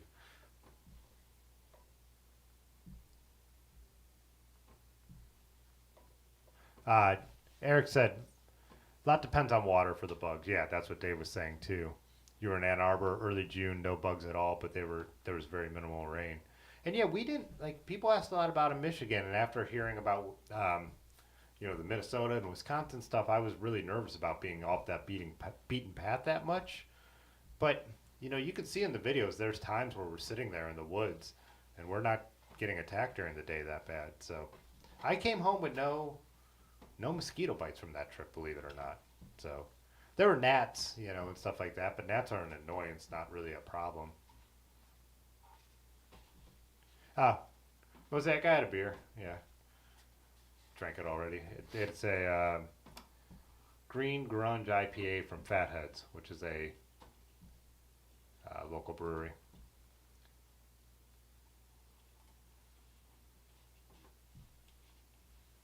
Yeah, Mothman is in West Virginia. Boise never rains, and we get these little gnats, but they bite. How? Gnats a bit, that would be the worst thing in the world. I got stung on last Wednesday. By? I think it was a yellow jacket. We were crossing railroad tracks. I went to pick up my bike by the top tube. Got stung right on the hand. I can still feel it, actually. But dropped my bike. It felt like my bike bit me. But I yelled, I'm like, I got stung. And then Maris got stung on the back of his leg and then Jeez. he yelled, "There's a pile of bees," and he meant there's a bee's nest, but he yelled, "There's a pile of bees." Did you guys stop at a bee's nest? Yeah.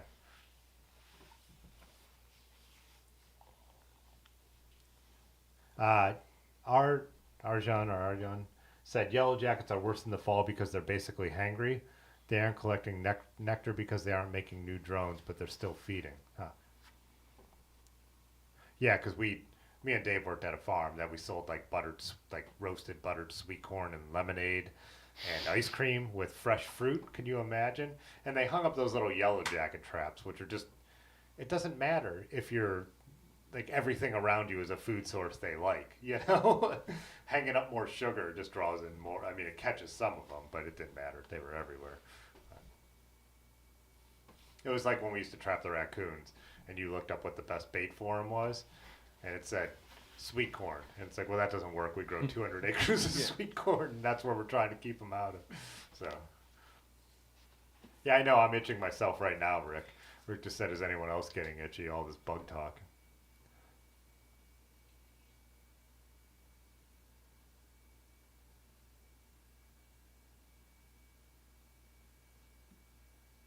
Hey, what's up, Mile High? Yeah, we were messaging about this too. I think a number of the people in the stream know about it, but the 1979 movie Breaking Away.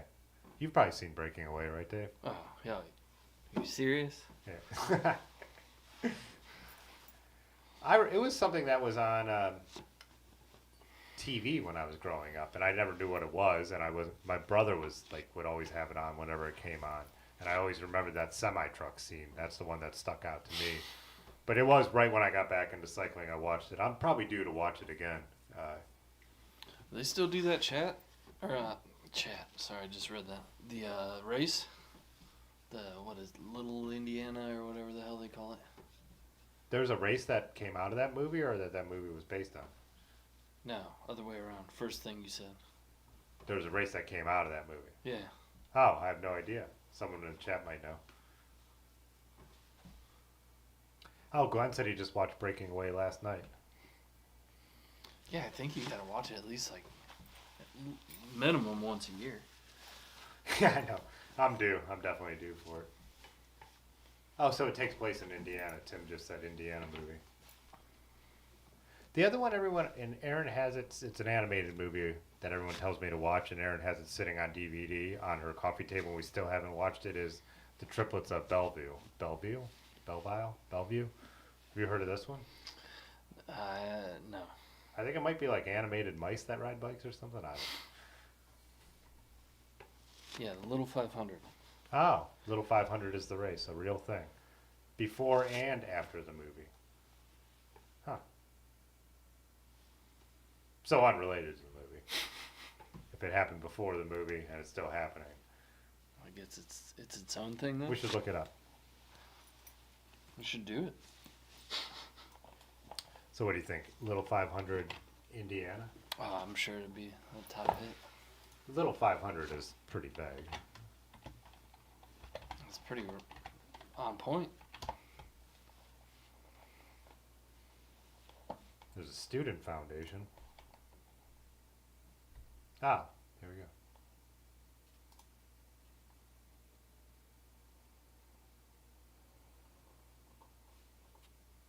Didn't the matinee have like a movie night and show that? Or am I mixing that up with some other? We used to do a movie night at the matinee when Wes was working. Right. I don't remember watching this movie there. We mostly watched movies that, like Top Gun, and then that documentary on Lemmy. Well, so mostly like doesn't make sense, but either ridiculous or music related. Billed as the world's greatest college weekend, the Little 500 is the largest collegiate bike race in the United States. Modeled after the Indianapolis 500, riders compete in 4-person teams around a quarter-mile cinder track at Bill Armstrong Stadium. 50 miles for the men, 25 for the women. Huh. Interesting. This would be cool to go out to. It wouldn't be that far, right, Bloomington? Indiana's What, not that far, no an matter hour or where it something is. past Dayton, maybe?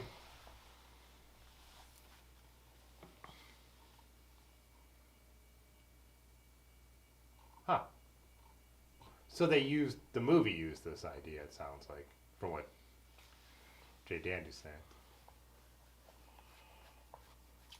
Whoops.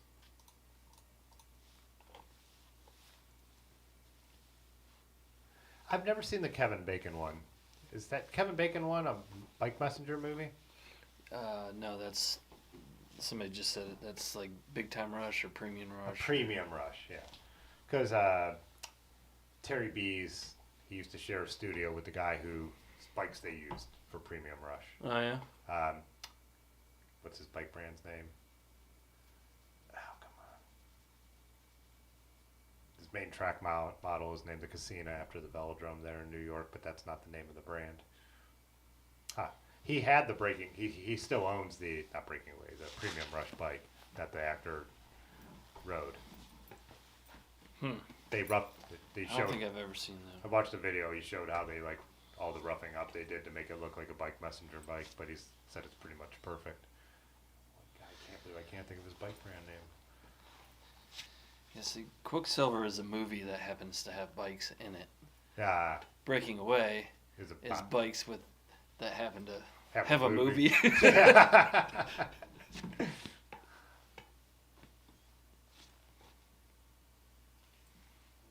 Quicksilver. Yeah, I've never seen it. Yeah. City of Angels is an awesome cycling movie. Did you get that joke?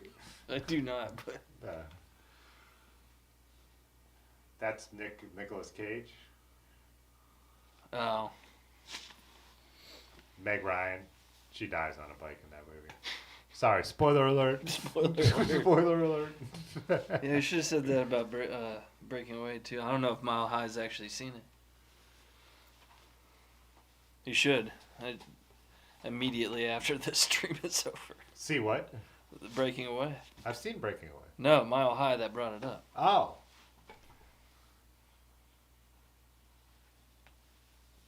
Yeah. People always bring up the Kevin Bacon one, Quicksilver, but I've never watched it. Shoot, all three of them are worth. Yeah. I've never watched Premium Rush either. The other one I need to see is that there's a movie, is it called MASH something?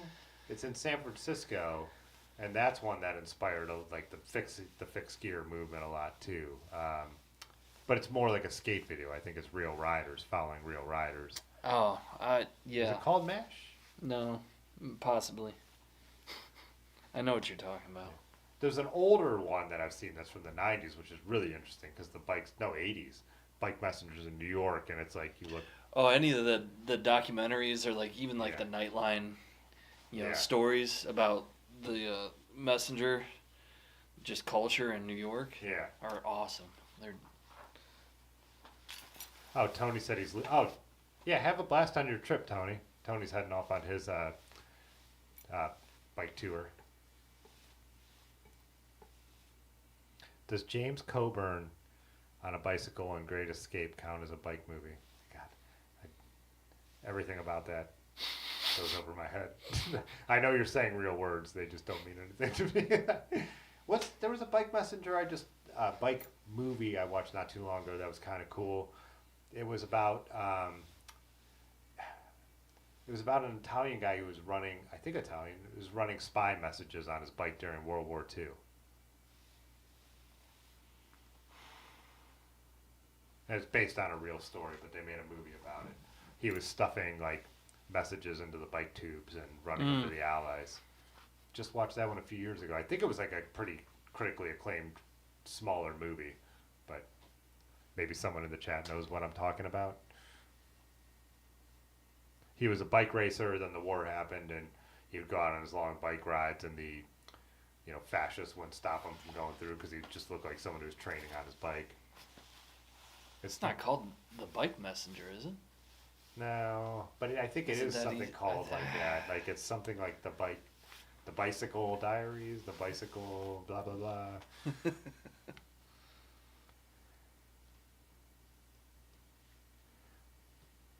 Rad made you want to ride and race bikes, but then you realized you were a chubby kid. Was Rad a BMX movie, right?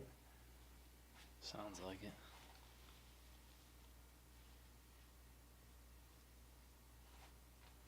Mile High brought up another cool movie with bikes is And Soon the Darkness, a horror movie about a bikepacking trip in France. The old version from the 70s.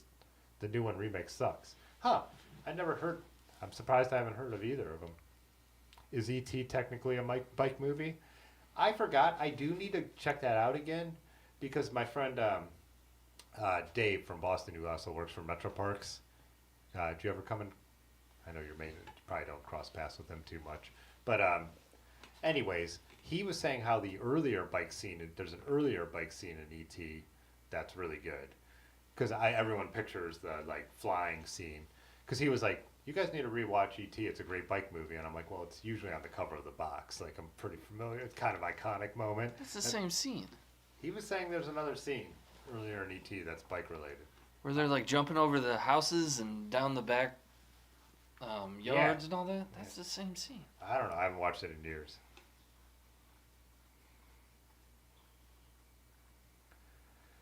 Mile High, I think he said I should make a best cycling movie video. I think I have a lot of movies to watch before I could do that because clearly I couldn't make it.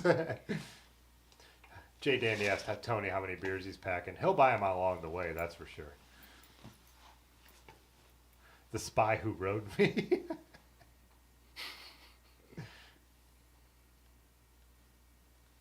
Steve Hansen said, am I the only one that doesn't think fixed gears are cool? Maybe. I mean, I don't own any.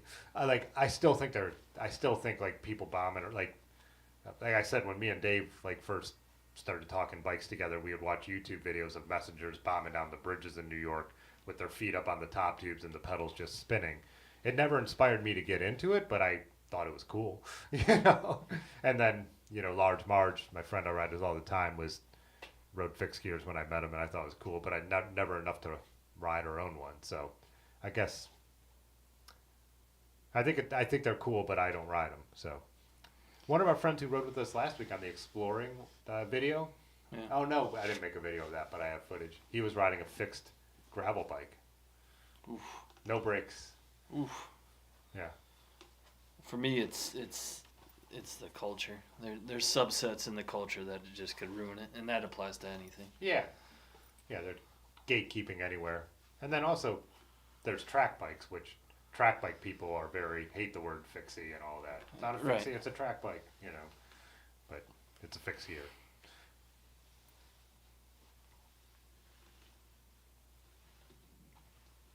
Pee-wee was a bike movie. What was? Pee-wee. Pee-wee is that has to go in that is a bike movie. Tony said, I don't pack beers when I'm on tour. The beers pack me. Bike ducks, it's porn. Rick.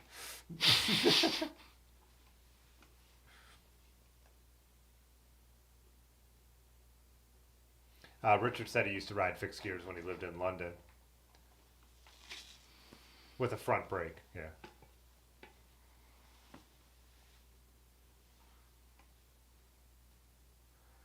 Harry Potter and the Chamber of Cassettes. I don't like Harry Potter, so I would have no. Sorry, don't get mad at me, but I don't like Harry Potter. I saw the first one and I thought it was dumb, and then I never saw any of the other ones. And I was never into I'm not a fantasy guy, so never read the books. American Flyers. I've heard that one brought up too before, but I haven't seen it. Have you seen that one? I can't remember that one, but that's another one. I pulled up the box. By the way, we've had this conversation, but it was a long time ago, so I don't mind having it again, about bike movies. It's obligatory. You gotta have it every once in a while. Yeah. It's like every Christmas we end up having a Christmas song conversation on the stream. Doesn't matter. Who is 1985 for American Flyers. I should this winter. Me and Aaron should make a point of watching a bunch of them. I should know the bike movies, being that I do this all the time. American Flyers is not as good, now that I remember. Oh, you don't think it was that good? No. Because there's a guy with a cowboy hat? It's just, again, the point of it. It's kind of stupid. Clovis just said, did someone already mention Triplets of Belleville? Belleville. I just got here. I mentioned that one at the beginning by saying that it's the DVD is sitting on my girlfriend's coffee table and we still haven't watched it.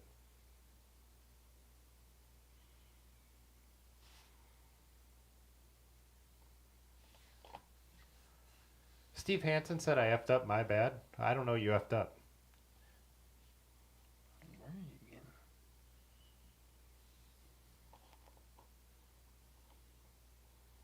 There's no wrong opinions except about one by.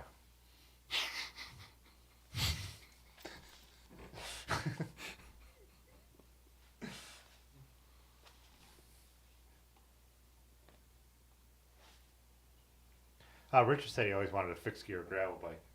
Yeah, I have a bunch of random footage from different rides over the summer that don't fit into a video, and I've been trying to think of like, maybe I just put it all together and talk about a topic while the footage plays, but that's one of the things, like having a bunch, like my one friend who was riding the fixed gear gravel bike.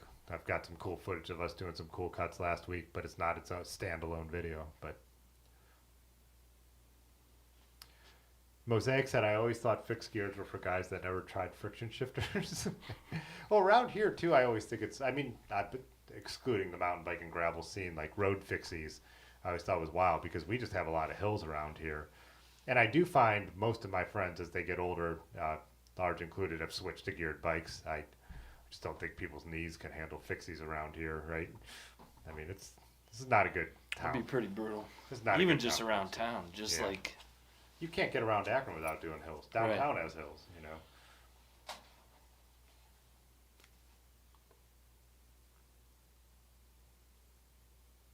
Oh, so Mountain Biker's voice said the first bike scene in the movie E.T., so there is a first bike scene. I can kind of picture it now. Isn't it Where like he's going- sunset? It's not dark. No, he's. I think he mentioned it. He's like going to his friend's house or something. Oh, a line. How to take the A line to your friend's house. Huh. I need to rewatch all of these. Well, basically just the very first part of ET and then the very last part of ET. Yeah. Everything in between is. We watched in my Spanish class when I was in high school E.T. in Spanish, dubbed in Spanish. And let me tell you that E.T. Phone Home loses a lot of its ring when it's E te telefona mi casa. E te telefona mi casa. Never forget that. The Bicycle Thief, Dr. Bob Johnson. I think that's the one I was just talking about. No, I don't think that. Oh, no, that's a different The one. Bicycle Thief. Yeah, that's an old It's movie. misleading Yeah. because it's not really about. I mean, I guess it's somewhat. The working class misread. man's bicycle story is stolen, affecting his efforts to find work. Okay. Does anyone know the bike movie I'm talking about where the guy, it just came out, and now when I say just a few years ago, that can mean within the last 2 decades. But, but it is a more modern indie film about a guy like running secret messages to the Allies past the fascists. And I believe it's in Italy.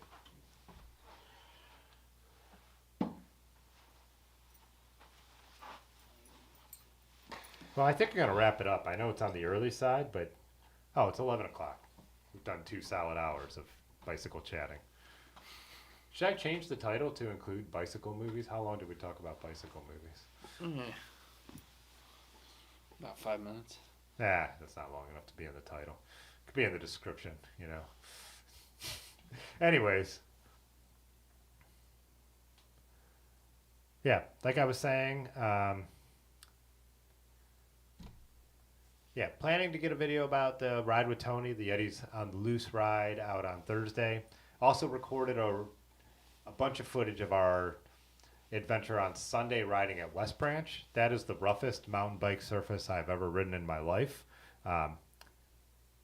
It is a lot of like sharp up and down, like in Michigan. No really big climbs, no real like, you know, giant hills, but the surface is insane, especially on a full rigid bike.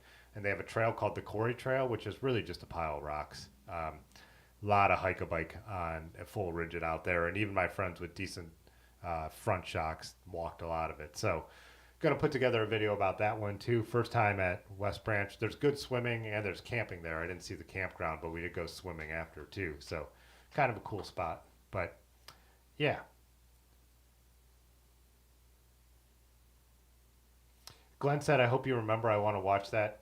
Yeah, if you're, if that bike movie pops in my head, what it's actually called. Is it Ithaca? Ithaca? That doesn't sound right. 2015? Huh, that doesn't sound right. Yeah, a lot of good movie suggestions for people who haven't seen everything, so. Huh. And I heard it on NPR, and that's why I like rented it or found it streaming somewhere. I can't remember. It's not Ithaca. Meg Ryan's in it. But it's another movie about bikes. Meg Ryan did a couple bike movies. Well, City of Angels was not really a big movie. I think that's hilarious, though. All right. Let's end this for now. I might be gone next week, but I'm not sure yet. So I'll let you guys know in the Discord. Where's the outro? Oh, there it is. Okay, bye. All right. Okay, Yeah. this time. Fitzwater photo.